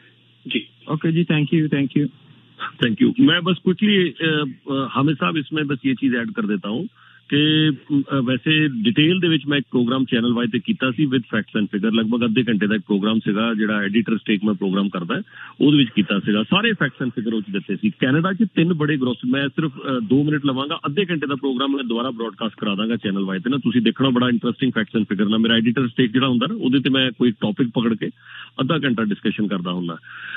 ਮੈਂ ਸਿਰਫ 2 ਮਿੰਟ 'ਚ ਇੱਥੇ ਰੈਪ ਅਪ ਕਰ ਦਿੰਦਾ। 3 ਹੀ ਬੜੇ ਗ੍ਰੋਸਰੀ ਚੇਨਸ ਹੈਗੇ ਨੇ, ਇੱਕ ਹੈਗਾ ਇੰਪਾਇਰ, ਇੱਕ ਮੈਟਰੋ ਔਰ ਇੱਕ ਲੌਬਲਾਜ਼ ਹੈ। ਇੰਪਾਇਰ ਦੀ ਜਿਹੜੀ ਸਾਲਾਨਾ ਪ੍ਰੋਫਿਟ ਸੀਗਾ ਪਿਛਲੇ ਸਾਲ ਦਾ ਉਹ 688 ਮਿਲੀਅਨ ਸੀਗਾ ਤੇ ਮੈਟਰੋ ਦਾ 849 ਮਿਲੀਅਨ।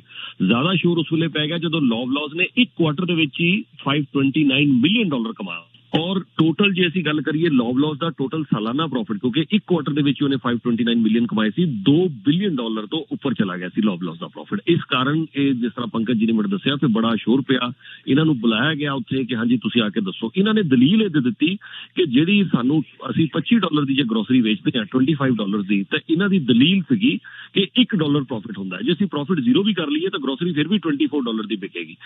ਔਰ ਜੇ $100 ਦੀ ਗਰੋਸਰੀ ਵੇਚਾਂਗੇ ਤਾਂ $96 ਸਾਡਾ ਤਾਂ ਵੀ ਤੁਹਾਨੂੰ ਪਏਗਾ ਜੇ ਅਸੀਂ $4 ਆਪਣਾ ਘਟਾ ਵੀ ਲਵਾਂਗੇ, ਆਪਣਾ ਪ੍ਰੋਫਿਟ ਜ਼ੀਰੋ ਵੀ ਕਰ ਲਾਂਗੇ। ਲੇਕਿਨ ਇਹਨਾਂ ਦੀਆਂ ਬੁੱਕਸ ਕਿਹਨੇ ਦੇਖੀਆਂ ਨੇ, ਕਿੱਦਾਂ ਪ੍ਰੋਫਿਟ ਮੈਨੇਜ ਕਰਦੇ ਨੇ। ਖੈਰ ਇਹ ਲੰਬੀ ਡਿਸਕਸ਼ਨ ਹੈ ਪਰ ਮੈਂ ਮੋਟੇ ਤੌਰ ਤੇ ਦੱਸ ਦਿੱਤਾ ਵੀ ਇਹ ਸਾਰੀ ਗੱਲਬਾਤ ਹੈਗੀ S for S groceries concern. Next call ਵੱਲ ਵਧਾਂਗੇ ਜੀ। ਤੇਜਿੰਦਰ ਸਾਹਿਬ ਤੁਸੀਂ ਆਉਂਦੇ ਰਹੋ। ਤੇਜਿੰਦਰ ਸਾਹਿਬ। ਹਾਂਜੀ ਸਤਿ ਸ਼੍ਰੀ ਅਕਾਲ ਜੀ ਸਾਰਿਆਂ ਨੂੰ। ਸਤਿ ਸ਼੍ਰੀ ਅਕਾਲ ਜੀ। ਸਤਿ ਸ਼੍ਰੀ ਅਕਾਲ। ਹਾਂਜੀ ਮੇਰਾ ਕੁਐਸਚਨ ਹੈ ਜੀ ਪੀਕੇ ਜੀ ਲਈ ਆਪਣਾ ਵੀ ਜਿਹੜਾ ਫੋਰਨ ਬਾਇਰਸ ਟੈਕਸ ਇਹਨਾਂ ਨੇ ਆਪਣਾ ਕੀ ਕਹਿੰਦੇ ਹੁੰਦੇ ਉਹਨੂੰ ਹਟਾਇਆ ਵਾ। ਹਾਂ ਚੇਂਜਸ ਆਈ। ਹਾਂਜੀ ਕੀ ਚੇਂਜਸ ਆਈਆਂ ਜੀ ਹੁਣ ਬਈ ਉਹ ਟੋਟਲੀ ਨਲੀਫਾਈਡ ਹੋ ਗਿਆ ਹੁਣ? ਨਹੀਂ ਮੈਂ ਦੱਸ ਦੇਣਾ ਸਰ, ਮੈਂ ਦੱਸ ਦੇਣਾ। ਸਭ ਤੋਂ ਪਹਿਲੇ ਤੇ ਇਹ ਵੇਕੈਂਟ ਲੈਂਡ ਤੋਂ ਇਹਨਾਂ ਨੇ ਹਟਾਤਾ ਹੈ। ਜਿਹੜਾ ਵੀ vacant land zone for residence and mix use purposes ਵਾਸਤੇ ਸੀਗਾ ਉਹ ਫੋਰਨ ਬਾਇਰਸ ਪਹਿਲੇ ਨਹੀਂ ਖਰੀਦ ਸਕਦੇ ਸੀਗੇ ਪਰ ਹੁਣ ਲੈ ਕੇ ਕਰ ਸਕਦੇ ਨੇ।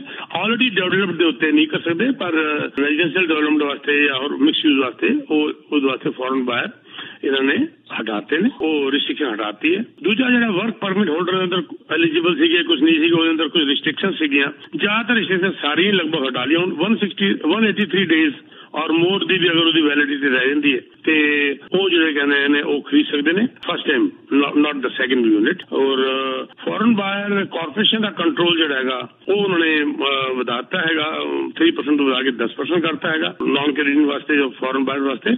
ਇੱਕ ਹੋਰ ਸੀਗਾ ਜਿਹੜਾ ਕਾਰਪੋਰੇਸ਼ਨਸ ਜਿਹੜੀ ਨੇ ਪਹਿਲੇ ਉਹ ਲੈਂਡ ਲੈ ਕੇ ਡਿਵੈਲਪ ਕਰ ਸਕਦੀਆਂ ਸੀਗੀਆਂ ਲੇਕਿਨ ਹੁਣ ਜਿਹੜਾ ਹੈਗਾ ਇੰਡੀਵਿਜੂਅਲ ਵੀ ਆ ਕੇ ਉਹ ਕਰ ਸਕਦਾ ਹੈਗਾ। ਇਹ ਬੜਾ ਇੰਪੋਰਟੈਂਟ ਜਿਹੜੀ ਇਹ 4 ਚੀਜ਼ਾਂ ਇਹਨਾਂ ਨੇ ਕੀਤੀਆਂ ਨੇ। ਆਲਮੋਸਟ ਇਹਨਾਂ ਨੇ ਹਟਾ ਹੀ ਦਿੱਤਾ ਸਮਝ ਲਓ, ਲੇਕਿਨ ਥੋੜਾ ਬਹੁਤ ਇਹਨਾਂ ਨੇ ਹੁਣ ਵੀ ਰਿਸਟ੍ਰਿਕਟ ਕੀਤਾ ਹੋਇਆ ਹੈ। ਲੇਕਿਨ ਇੱਥੇ ਮੈਂ ਇੱਕ ਗੱਲ ਜ਼ਰੂਰ ਕਹਿਣਾ ਚਾਹਾਂਗਾ ਕਿ ਸਰ ਇਹ ਸ਼ਾਰਟੇਜ ਇਹਨਾਂ ਨੇ ਬਾਅਦ ਹੀ ਰਿਅਲਾਈਜ਼ ਕੀਤਾ ਕਿ ਇਹ ਸ਼ਾਰਟੇਜ ਆਫ ਸਪਲਾਈ ਉਹ ਜਿਹੜੀ ਰਿਸਟ੍ਰਿਕਸ਼ਨ ਲੈ ਕੇ ਆਏ ਸੀ ਨਾ, ਕਿਸੇ ਨੇ ਵੀ ਇਸ ਚੀਜ਼ ਨੂੰ ਰਿਅਲਾਈਜ਼ ਨਹੀਂ ਕੀਤਾ ਕਿ ਉਹ ਜਿਹੜੀ ਲੈਂਡ ਸੀ ਸਭ ਤੋਂ ਪਹਿਲਾਂ ਉਹਨੇ ਵੇਕੈਂਟ ਲੈਂਡ ਨੂੰ ਹਟਾਇਆ ਕਿਉਂਕਿ ਇਹ ਜੇ ਫੋਰਨ ਬਾਇਰ ਦਾ ਬੜਾ ਗਿਆ ਹੁੰਦਾ ਸੀਗਾ। ਮੈਂ ਨਾਂ ਵੀ ਲੈ ਦੇਣਾ, ਜ਼ਿਆਦਾਤਰ ਜੂਇਸ਼ ਇਜ਼ਰਾਈਲ ਦਾ ਪੈਸਾ ਲੱਗਿਆ ਹੁੰਦਾ ਸੀਗਾ for development of resident property. ਜਦ ਉਹ ਬੈਨ ਹੋ ਗਿਆ ਤੇ ਇਹ ਬਿਲਡਰਾਂ ਕੋਲੋਂ ਫਾਈਨੈਂਸ ਦੀ ਪ੍ਰੋਬਲਮ ਹੋ ਗਈ ਔਰ ਕਈ ਬਿਲਡਰ ਬੰਦ ਵੀ ਹੋ ਗਏ, ਕਈ ਨੇ ਪ੍ਰੋਜੈਕਟ ਕੈਂਸਲ ਕਰਤੇ ਕਿਉਂਕਿ ਫੋਰਨ ਬਾਇਰ ਹੁਣ ਇਨਵੈਸਟ ਹੀ ਨਹੀਂ ਕਰ ਸਕਦਾ ਸੀਗਾ ਲੈਂਡ ਦੇ ਉੱਤੇ। ਇਹਨਾਂ ਨੇ ਸਭ ਤੋਂ ਪਹਿਲੇ ਉਹਨੂੰ ਹਟਾਤਾ। ਹੁਣ ਜਿਹੜੀ ਹੈਗੀ ਫੋਰਨ ਇਨਵੈਸਟਮੈਂਟ ਦਾ ਹੁਣ ਬਿਲਡਰ ਬਣਾ ਪਾਣਗੇ। ਔਰ ਦੂਜੀ ਗੱਲ ਹੈ ਸਾਡੇ ਕੋਲ ਪੈਸਾ ਵੀ ਆ ਰਿਹਾ, ਉਹਦੇ ਬਾਰੇ ਜਿਹਨੂੰ ਕਹਿੰਦੇ ਨੇ ਜ਼ਿਆਦਾ ਐਕਸਪਲੇਨ ਕਰ ਸਕਦੇ ਨੇ ਮੋਗਾ ਸਾਹਿਬ, ਪੈਸਾ ਵੀ ਤਿਆਰ ਹੈ ਜਿਹਦੀ ਸਾਨੂੰ ਲੋੜ ਹੈ। ਔਰ ਦੂਜਾ ਮੇਰੇ ਹਿਸਾਬ ਨਾਲ ਕਿ ਇਹ ਜਿਹੜਾ ਔਨ ਦ ਫਸਟ ਪਲੇਸ ਇਹਨੂੰ ਸ਼ੁਰੂ ਹੀ ਨਹੀਂ ਕਰਨਾ ਚਾਹੀਦਾ ਸੀ। ਇਹ ਫੇਲਿਅਰ ਹੀ ਮੰਨ ਕੇ ਚਲੋ ਐਗਜ਼ਾਮ ਹੋਇਆ ਹੈਗਾ, ਬਸ ਇਹਨਾਂ ਨੇ ਹਟਾਤਾ ਹੈਗਾ। ਇਹਨਾਂ ਨੇ ਇਹਦੇ ਤੇ ਰਿਸਟ੍ਰਿਕਸ਼ਨ ਥੋੜੀ ਨਹੀਂ ਬਲਕਿ ਜ਼ਿਆਦਾ ਹੀ ਕਹਾਂਗਾ ਹਟਾਤੀਆਂ ਨੇ, ਆਲਮੋਸਟ ਗੋਨ ਜੀ। ਸੋ ਹੋ ਸਕਦਾ ਇਹਦੇ ਵਿੱਚ ਜਿਹੜਾ ਲੈਂਡ ਵਾਲਾ ਆਪਸ਼ਨ ਹਟਾਈ ਉਹਨਾਂ ਨੇ ਵੀ ਉਹਨਾਂ ਸਪਲਾਈ ਚ ਆਪਾਂ ਨੂੰ ਅੱਗੇ ਹੈਲਪ ਹੋਵੇ ਥੋੜੀ ਬਹੁਤ। ਹਾਂ ਸਪਲਾਈ ਵਾਸਤੇ ਤਾਂ ਇਹਨਾਂ ਨੇ ਹਟਾਇਆ ਹੈ ਕਿ ਸਪਲਾਈ ਵਧੇ ਫਟਾਫਟ। ਕਈ ਬਿਲਡਰ ਫੇਲ ਹੀ ਸੀ ਕਰਕੇ ਹੋਏ ਸੀ, ਫੋਰਨ ਪੈਸਾ ਆਉਣਾ ਸੀ ਨਹੀਂ ਆਇਆ ਤੇ ਹੁਣ ਉਹ ਫਟਫਟ ਖੁੱਲਣਾ ਸ਼ੁਰੂ ਹੋ ਜਾਏਗਾ। ਕੱਲ ਹੀ ਸ਼ਾਮੀ ਮੇਰੀ ਮੀਟਿੰਗ ਹੈ ਇੱਕ ਬਿਲਡਰ ਨਾਲ, ਉਹਦੇ ਤੇ ਇਹ ਮੁੱਦਾ ਡਿਸਕਸ ਕਰਨਾ ਸੀ। ਕੱਲ ਸ਼ਾਮੀ ਮੇਰੀ ਮੀਟਿੰਗ ਹੈਗੀ ਜੀ। ਬਾਕੀ ਬਜਟ ਦੇ ਵਿੱਚ ਮੈਨੂੰ ਲੱਗਦਾ ਕੁਝ ਮਾਰਗੇਜ ਫਰਾਡ ਨੂੰ ਲੈ ਕੇ ਉਹਦੇ ਵਿੱਚ ਇਹਨਾਂ ਨੂੰ ਕੁਝ ਰੱਖਣਾ ਚਾਹੀਦਾ ਸੀ ਔਨ ਦ ਸਾਈਡ ਵੀ, ਉਹਦੇ ਲਈ ਕੋਈ ਡਿਪਾਰਟਮੈਂਟ ਵਗੈਰਾ। ਉਹ ਤਾਂ ਸਰ ਉਸ ਤੋਂ ਪਹਿਲੇ ਸ਼ੁਰੂ ਹੋ ਚੁੱਕਿਆ ਹੈ। ਸਭ ਤੋਂ ਵੱਡਾ ਸਟੈਪ ਆਰਬੀਸੀ ਨੇ ਚੁੱਕਿਆ ਉਹਦੇ ਉੱਤੇ ਕਿਉਂਕਿ ਉਹ ਬੰਦਾ ਜਿਹੜਾ ਪਕੜਾ ਗਿਆ ਸੀ ਜਿਹਦੀ ਵੀਡੀਓ ਆਈ ਸੀਗੀ, ਯੁਧਵੀਰ ਜੀ ਨੇ ਵੀ ਦਿਖਾਈ ਸੀਗੀ, ਉਹ ਜਿਹੜੀ ਸੀਗੀ ਉਹ ਆਰਬੀਸੀ ਦਾ ਲਿੰਕ ਸੀਗਾ। तो आरबीसी ने बड़ी सख्ती की थी इस वक्त जबरदस्त। और देखो बड़ी हैरानगी होती है मेरे को, ਇਹੋ ਜਿਹੇ ਬੰਦੇ ਆਉਂਦੇ ਨੇ ਨਾਟ ਓਨਲੀ ਆਰਬੀਸੀ में कि ना लवाओ क्योंकि वो न्यूज़ ਤੇ आ चुके ਸੀਗਾ, बाकी ਬੰਦੇ ਬੈਂਕਾਂ ਦੇ ਅੰਦਰ ਵੀ कि मॉर्गेज ब्रोकर कर नहीं पा रहा और बैंक ਦੇ ਅੰਦਰ ਹੀ। सर मैं एक रिसेंट ਤੁਹਾਨੂੰ ਕਹੀ ਦੱਸਾਂ 75,000 युद्धवीर जी इनकम 25,000 इनकम और ਉਹਦੀ इनकम दिखाई गई है 250,000 और ਉਹਨੂੰ 1 मिलियन ਦਾ ਲੋਨ ਦਿੱਤਾ ਗਿਆ। ਦਿਲ ਕਰਦਾ ਕਈ ਵਾਰ ਕੰਪਲੇਂਟ ਕਰਦਿਆਂ ਮੈਂ पर मैं कहना किसी कंप्लेंट करना समझ नहीं आ रही जी। जी ठीक है सर जी, थैंक यू। हाँ जी नेक्स्ट कॉल जी। हाँ जी ਤੁਸੀਂ ਆਉਂਦੇ ਰਹੋ ਜੀ। ਅਰਸ਼ਵੀਰ ਜੀ ਗੋ ਹੈਡ। ਅਰਸ਼ਵੀਰ ਜੀ ਫਿਰ ਪੁਰਸ਼ੋਤਮ ਸਾਹਿਬ। ਪਹਿਲਾਂ ਅਰਸ਼ਵੀਰ ਜੀ ਤੁਸੀਂ ਆਉਂਦੇ ਰਹੋ, ਫਿਰ ਪੁਰਸ਼ੋਤਮ ਜੀ, ਫਿਰ ਅਗਲੀ ਕਾਲ ਲੈ ਕੇ ਦੋ ਤਿੰਨ ਕਾਲਸ ਲੈ ਕੇ ਫਿਰ ਆਪਾਂ ਕਰਾਂਗੇ ਜੀ। ਅਰਸ਼ਵੀਰ ਜੀ ਗੋ ਹੈਡ। ਸਤਿ ਸ਼੍ਰੀ ਅਕਾਲ ਤੇ ਪਹਿਲੀ ਤਾਂ ਗੱਲ ਜਿਹੜੀ ਚੱਲੀ ਸੀਗੀ ਰਿਗਾਰਡਿੰਗ ਗਰੋਸਰੀ ਵੀ ਗਰੋਸਰੀ ਪ੍ਰਾਈਸਿਸ ਕਿਉਂ ਨਹੀਂ ਲੋ ਹੋ ਰਹੇ ਜਾਂ ਇੰਨੀ ਮਾਰਜਿਨ ਰੱਖ ਦੇਣੀ ਚਾਹੀਦੀ ਆ ਗਵਰਨਮੈਂਟ ਨੂੰ ਵੀ ਫॉर दैट ਇਹ ਨਹੀਂ ਕਰਨਗੇ ਕਿਉਂਕਿ ਦੇਖੋ ਪਹਿਲਾਂ ਹੁੰਦਾ ਸੀਗਾ, ਪਹਿਲਾਂ 3-4 ਸਪਲਾਇਰ ਹੁੰਦੇ ਸੀਗੇ ਲੁਕਿੰਗ ਬੈਕ 20-25 ਸਾਲ ਦੇਖੀਏ ਉਹੀ ਸੀਲ ਟੈਸਟ ਜਾਂ ਗੋਲਡ ਜੋ ਕੈਂਡ ਜਾਂ ਰਾਈਸ ਵਗੈਰਾ ਸਟੋਰਾਂ ਦੇ ਵਿੱਚ ਸਮਾਨ ਡਿਸਟਰੀਬਿਊਟ ਕਰਦੇ ਹੁੰਦੇ ਸੀ। ਹੌਲੀ ਹੌਲੀ ਇਹਨਾਂ ਨੇ ਪ੍ਰਾਈਸ ਮੈਚਿੰਗ ਦਾ ਸਿਸਟਮ ਲਿਆਂਦਾ, ਉਹਦੇ ਕਰਕੇ ਇਹਨਾਂ ਨੇ ਹੌਲੀ ਹੌਲੀ ਸਟੋਰਾਂ ਨੇ ਬਣਾਉਣ ਲੱਗੀ ਆਪਣੇ ਬ੍ਰਾਂਡ। ਬੁਲਕ ਚ ਸਮਾਨ ਜ਼ਰੂਰ ਐਕਸਪੋਰਟ ਤੋਂ ਇੱਕ ਡਿਸਟਰੀਬਿਊਟਰ ਤੋਂ ਲੈ ਲੈਣਾ, ਪਰ ਉਹਨਾਂ ਨੇ ਆਪਣੀ ਆਪ ਦੀ ਕੰਪਨੀ ਦਾ ਲੇਬਲ ਲਾ ਦੇਣਾ, ਜਿਵੇਂ ਨੋ ਨੇਮ ਹੋ ਗਏ ਜਾਂ ਆਪਣਾ ਗ੍ਰੇਟ ਵੈਲੀ ਵਾਲਮਾਰਟ ਦਾ ਹੋ ਗਿਆ। So although price matching system is very good, ਜਿਹੜਾ ਫਲਿਪ ਆਪਣੀ ਐਡ ਤੇ ਉਹਦਾ ਆਪਾਂ ਨੂੰ ਕਈ ਵਾਰ ਬੈਨੀਫਿਟ ਹੋ ਜਾਂਦਾ, ਪਰ ਹੌਲੀ ਹੌਲੀ ਇਹਨਾਂ ਨੇ ਕੁਛ ਸਟੋਰਾਂ ਨੇ ਉਹ ਬ੍ਰਾਂਡ ਦਾ ਮਿਲਕ ਹੀ ਡਿਨਾਈ ਕਰਤਾ ਵੀ ਅਸੀਂ ਘੱਟੋਂ ਨਹੀਂ ਲੈਣਾ, ਅਸੀਂ ਪ੍ਰਾਈਸ ਚੇਂਜ ਕਰ ਦੇਣਾ ਕਿਉਂਕਿ ਪੀਪਲ ਆ ਕੇ ਪ੍ਰਾਈਸ ਮੈਚ ਕਰਕੇ ਉਹ ਸਸਤਾ ਲੈ ਜਾਂਦੇ ਸੀ। ਸੋ ਉਸ ਤਰ੍ਹਾਂ ਦੀ ਚੀਜ਼ਾਂ ਅਵੇਲੇਬਲ ਹੈਗੀਆਂ, ਫਿਰ ਵੀ ਉਹਦੇ ਨਾਲ ਕਾਫੀ ਬੈਨੀਫਿਟ ਹੋ ਜਾਂਦਾ ਐਟ ਦੀ ਐਂਡ। ਹਾਂਜੀ ਤਾਂ ਉਹਨਾਂ ਨੇ for example milk the price ਜੇ ਹੁਣ ਡਿਪੈਂਡ ਤੁਸੀਂ ਔਰਗੈਨਿਕ ਲੈਣਾ ਨॉन ਔਰਗੈਨਿਕ ਲੈਣਾ ਰਾਈਟ। ਸੋ ਹੁਣ ਆਪਣੇ ਤੇ ਡਿਪੈਂਡ ਕਰਦਾ ਬਈ how much we can afford to buy fresh product ਜਾਂ ਸੈਕੰਡ ਗ੍ਰੇਡ ਪ੍ਰੋਡਕਟ। ਸੋ ਉਹਦੇ ਪਿੱਛੇ ਹਾਂਜੀ ਉਹਦੀ ਪ੍ਰੋਫਿਟ ਦੀ ਗੱਲ ਹੁੰਦੀ ਹੈ ਵੀ ਇਹਨਾਂ ਕੰਪਨੀਆਂ ਦਾ ਪ੍ਰੋਫਿਟ ਹੋ ਜਾਂਦਾ, ਜੇ ਤਾਂ ਉਹ ਪੈਸਾ ਵਾਪਸ ਐਨਵਾਇਰਮੈਂਟ ਜਾਂ ਗ੍ਰੀਨ ਹਾਊਸ ਜਾਂ ਓਵਰਆਲ ਜਿਹੜੀ ਧਰਤੀ ਆਪਾਂ ਨੂੰ ਉਗਾ ਕੇ ਦਿੰਦੀ ਹੈ ਚੀਜ਼ਾਂ ਉਹਦੇ ਬੈਨੀਫਿਟ ਦੇ ਵਿੱਚ ਲਾਇਆ ਜਾਂਦਾ ਸਮਵਟ ਅਮਾਊਂਟ, ਫਿਰ ਤਾਂ ਓਵਰਆਲ ਬੈਨੀਫਿਟ ਹੀ ਆ ਨਾ। ਅਗਰ ਉਸ ਹਿਸਾਬ ਨਾਲ ਸੋਚਿਆ ਜਾਵੇ ਪਰ ਜੇ ਹਾਂਜੀ ਉਹਨਾਂ ਦੀ ਜੇਬਾਂ 'ਚ ਜਾ ਰਹੇ, ਉਹਨਾਂ ਦੀ ਪਰਸਨਲ ਵੈਲਥ ਤੇ ਗਰੋਥ ਹੋ ਰਹੀ ਆ, then government should look into that. ਤੇ ਦੂਜਾ ਸਵਾਲ ਮੈਂ ਫਸਲ ਮੁੱਗਾ ਜੀ ਇਹ ਸੀ ਵੀ ਜਦੋਂ ਵੀ ਆਪਾਂ ਲੋਨ ਐਡਵਰਟਾਈਜ਼ ਸੁਣਦੇ ਹਾਂ ਵੀ ਤੁਸੀਂ ਲੋਨ ਲੈ ਸਕਦੇ ਹੋ, ਨੋ ਕ੍ਰੈਡਿਟ ਚੈੱਕ, ਨੋ ਇਨਕਮ ਸਟੇਟਮੈਂਟ ਪ੍ਰੂਫ ਰਿਕੁਆਇਰਡ, ਪਰ ਫਿਰ ਵੀ ਉਹਨਾਂ ਨੂੰ ਲੋਨ ਮਿਲ ਜਾਂਦਾ। ਪਰ ਕੋਈ ਨਾ ਕੋਈ ਤਾਂ ਉਹ ਰੱਖਦੇ ਹੋਣਗੇ ਨਾ, ਕੋਈ ਨਾ ਕੋਈ ਪੇਪਰ ਤਾਂ ਜਾਂ ਕੋਈ ਅਸੀਂ ਗਰੰਟੀ ਚੀਜ਼ ਲੈਂਦੇ ਹੋਣਗੇ ਨਾ। ਸੋ ਸਟੂਡੈਂਟਾਂ ਤੋਂ ਜਿਹੜੇ ਨਿਊ ਕਮਰਸ ਹੁੰਦੇ ਆ ਉਹਨਾਂ ਕੋਲ ਤਾਂ ਗਰੰਟੀ ਦੇਣ ਨੂੰ ਕੁਛ ਹੁੰਦਾ ਹੀ ਨਹੀਂ, ਤਾਂ ਫਿਰ ਵੀ ਉਹਨਾਂ ਦਾ ਲੋਨ ਕਿਵੇਂ ਪ੍ਰੂਵ ਹੋ ਜਾਂਦਾ। Then going down on the road ਅਗਰ ਉਹ ਨਹੀਂ ਦੇ ਪਾ ਰਹੇ ਬੈਂਕਰਪਸੀ ਫਾਈਲ ਕਰਦੇ ਆ ਐਟ ਦੀ ਐਂਡ ਉਹ ਤਾਂ ਫਿਰ ਆਪਣੇ ਬੈਂਕਿੰਗ ਸਿਸਟਮ ਤੇ ਟੈਕਸ ਪੈਂਦਾ ਹੀ ਹੈਗਾ ਨਾ। ਇਹਦੇ ਬਾਰੇ ਜ਼ਰੂਰ ਦੱਸੋ। ਚੋਰ ਹਰ ਜਗ੍ਹਾ ਬੈਠੇ ਨੇ ਸਰ, ਅਰਸ਼ਵੀਰ ਜੀ ਕੀ ਕਰੀਏ, ਇਹ ਪ੍ਰੂਫ ਨਕਲੀ ਬਣ ਰਹੇ ਨਾ। ਜੋ ਮੈਂ ਕਿਹਾ ਕਿ 25,000 ਇਨਕਮ ਦਿਖਾਉਣ ਵਾਲਾ ਬੰਦੇ ਨੂੰ ਮਿਲੀਅਨ ਮਿਲ ਗਿਆ ਤੇ ਇਹ ਪ੍ਰੂਫ ਨਕਲੀ ਦਿਖਾਇਆ ਜਾ ਰਿਹਾ, ਅੰਦਰ ਦੀ ਮਿਲੀ ਭਗਤ ਹੈ ਨਾ ਸਰ। ਇਹ ਪਿੱਛੇ ਪਕੜੇ ਗਏ ਸੀ ਨਾ ਬੰਦੇ, ਤੇ ਇਹ ਚੋਰ ਤੇ ਹਰ ਜਗ੍ਹਾ ਤੁਸੀਂ ਕਹੋ ਜੀ ਚੋਰੀ ਹੋਣੀ ਬੰਦ ਕਰਨ ਦੀ ਕੋਈ ਗਰੰਟੀ ਕੋਈ ਨਹੀਂ ਦੇ ਸਕਦਾ। ਘਰ ਅੰਦਰ ਹੀ ਚੋਰ ਨਿਕਲ ਆਉਂਦਾ ਹੈਗਾ, ਇਹ ਘਰ ਦੇ ਅੰਦਰ ਹੀ ਨਿਕਲੇ ਚੋਰ ਨੇ। ਬੈਂਕ ਜਿਹੜਾ ਰਿਸਟ੍ਰਿਕਸ਼ਨ ਪਾ ਰਿਹਾ ਹੈ ਉਹਦੇ ਅੰਦਰ ਹੀ ਬੈਠਾ ਹੋਇਆ ਚੋਰ ਹੈਗਾ ਜਿਹੜਾ ਕਿ ਕਾਗਜ਼ ਬਣਾਈ ਜਾ ਰਿਹਾ ਹੈਗਾ। ਔਰ ਇਹ ਸਿਸਟਮ ਹੁਣ ਮੇਰੇ ਖਿਆਲ ਹੈ ਕਿੱਥੇ ਜ਼ਬਰਦਸਤ ਲਾਪਰਵਾਹੀ ਹੈਗੀ ਕਿ ਬ੍ਰਾਂਚ ਤੋਂ ਕਾਗਜ਼ ਬਣ ਕੇ ਨਕਲੀ ਜਾ ਰਹੇ ਨੇ ਤੇ ਉੱਤੇ ਅੰਡਰ ਰਾਈਟਰ ਨੂੰ ਚੈੱਕ ਹੀ ਨਹੀਂ ਕਰ ਰਹੇ, ਜਾਂ ਸਿਸਟਮ ਇਹੋ ਜਿਹਾ ਹੋਏਗਾ ਕਿ ਚੈੱਕ ਨਾ ਕਰਨ ਦਾ, ਜਾਂ ਉਹ ਵੀ ਮਿਲਿਆ ਹੋਏਗਾ ਨਾਲ ਸ਼ਾਇਦ। ਇਹਦੇ ਤੇ ਆਡਿਟ ਹੋਣਾ ਚਾਹੀਦਾ, ਹੁੰਦਾ ਵੀ ਹੈ ਕਈ ਬੈਂਕਾਂ 'ਚ ਹੁੰਦਾ ਹੈਗਾ। ਔਰ ਮੈਨੂੰ ਤਾਂ ਹੁਣ ਸਾਰੇ ਬੈਂਕਾਂ ਨੇ ਸ਼ੁਰੂ ਕਰਤਾ ਹੈਗਾ, ਲੇਕਿਨ ਹੁਣ ਵੀ ਨਜ਼ਰ ਆ ਰਿਹਾ ਇਹੋ ਜਿਹੇ ਕੰਮ ਹੋਈ ਜਾ ਰਹੇ ਨੇ।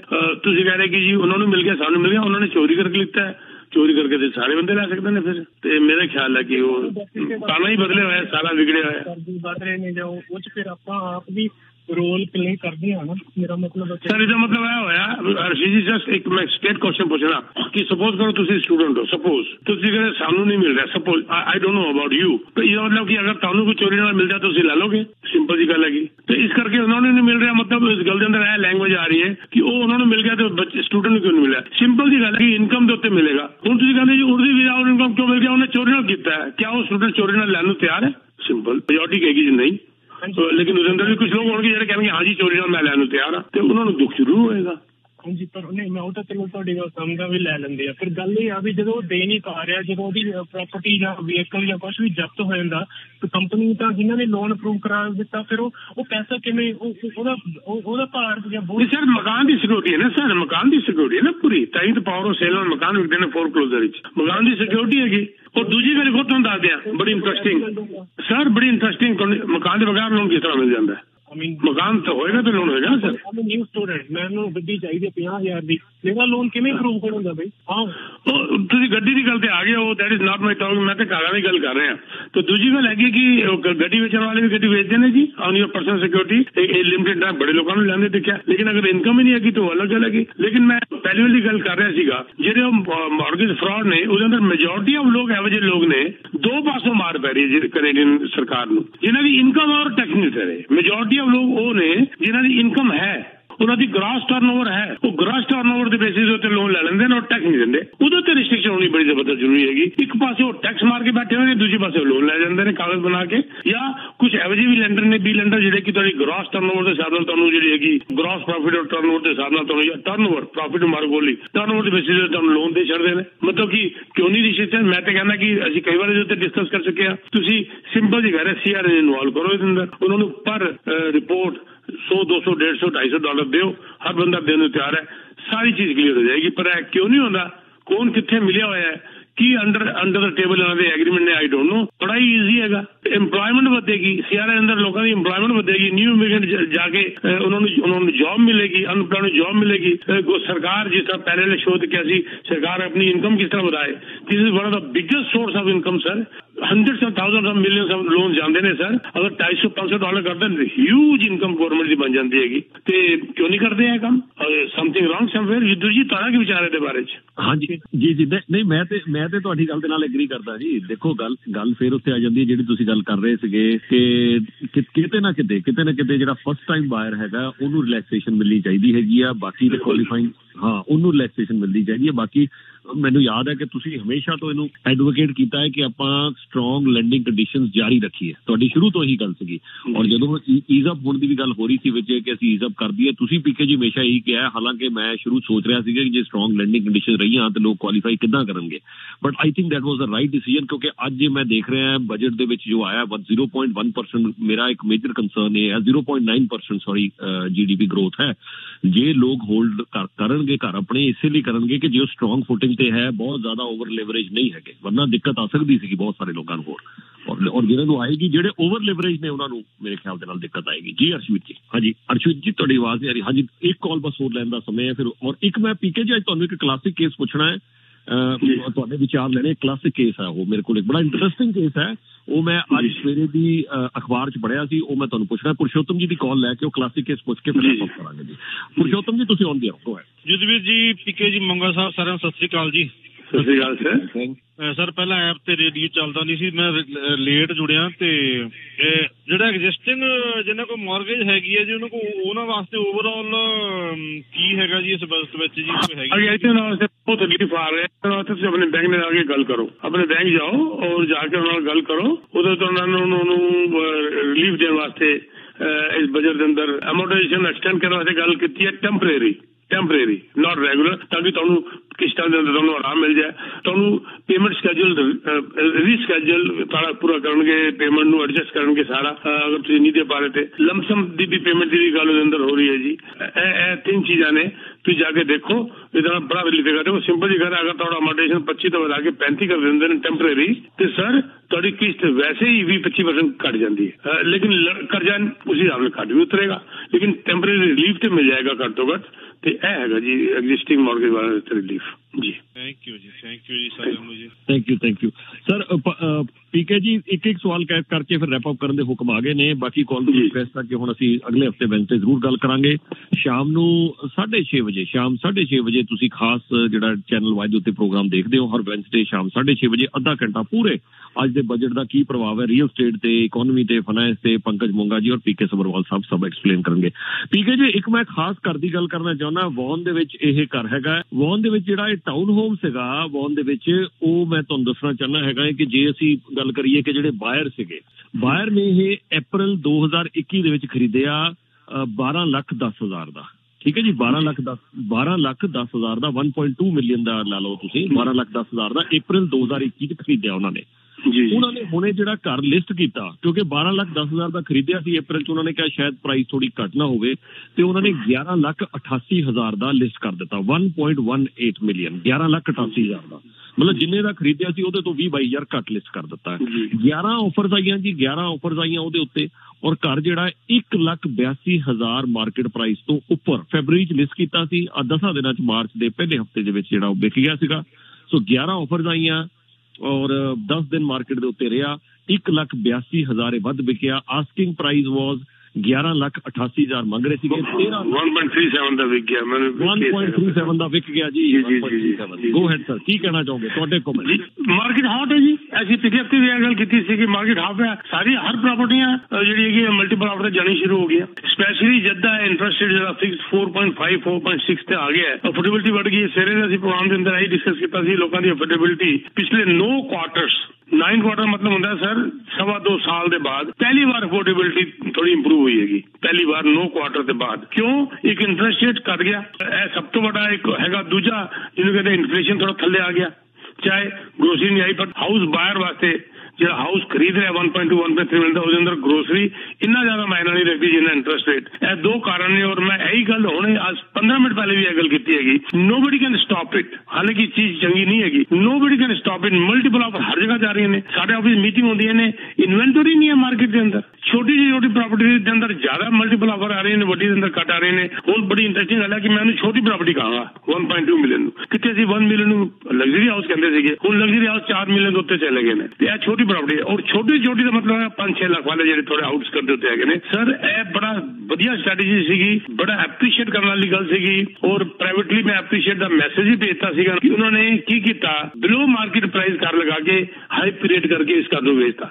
That is the best strategy। ਕਈ ਵਾਰ ਅਸੀਂ ਆਪਣੇ ਕਲਾਇੰਟ ਨੂੰ ਕਹਿੰਦੇ हैं जी इन्हों 1 लाख कट लगा दो, तो नहीं हम अरे यार ये बेच नहीं रहे, हम इसको लिस्ट कर रहे हैं, हाई क्रिएट करने के लिए बेच रहे हैं थोड़ा सा, और नेगोशिएशन में जाने से बच रहे हैं हम लोग। लेकिन जो कहते हैं मल्टीपल ऑफर, तो मल्टीपल ऑफर के अंदर एक रूलिंग नवी जी आई है, उन्हें अभी तुम दस दिया सीरिया दी कि ओपन ऑफर का भी प्रोसेस उन्हें अलाउ करता है अगर सैलर चाहता है ता। और मैनू लगता कि कोई ऑफर कोई सैलर चाहेगा, जिस तरह असं कहते हैं ओपन कर देना चाहिए कि किन्नी ऑफर किन्नी दी आई ने, बीसी से लागू हो गया। पर ओंटारियो ने किया है कि भाई if seller wants, I think no seller will want कि भाई मेरी ऑफर ओपन किया जाए। पर ए क्लासिक केस ऐसा ऐसे है ही क्लासिक एवरेज केस रोज हो रहे हैं। और तुम दस दें असं पिछले 2 हफ्ते तो कह रहे थे कि भी मार्केट हॉट होनी शुरू होगी, और अस तो 2 महीने पहले कह रहे थे कि होनी शुरू हो जाएगी। सारी गल्लां हुण तो ठीक चल रही ने। तुसीं देखने वाला this summer will be hottest summer, और बहुत ज्यादा एक्टिविटीज रहनगियां, लोग फिर परेशान होंगे अगर हुण मार्केट नहीं आ रहे लैन वास्ते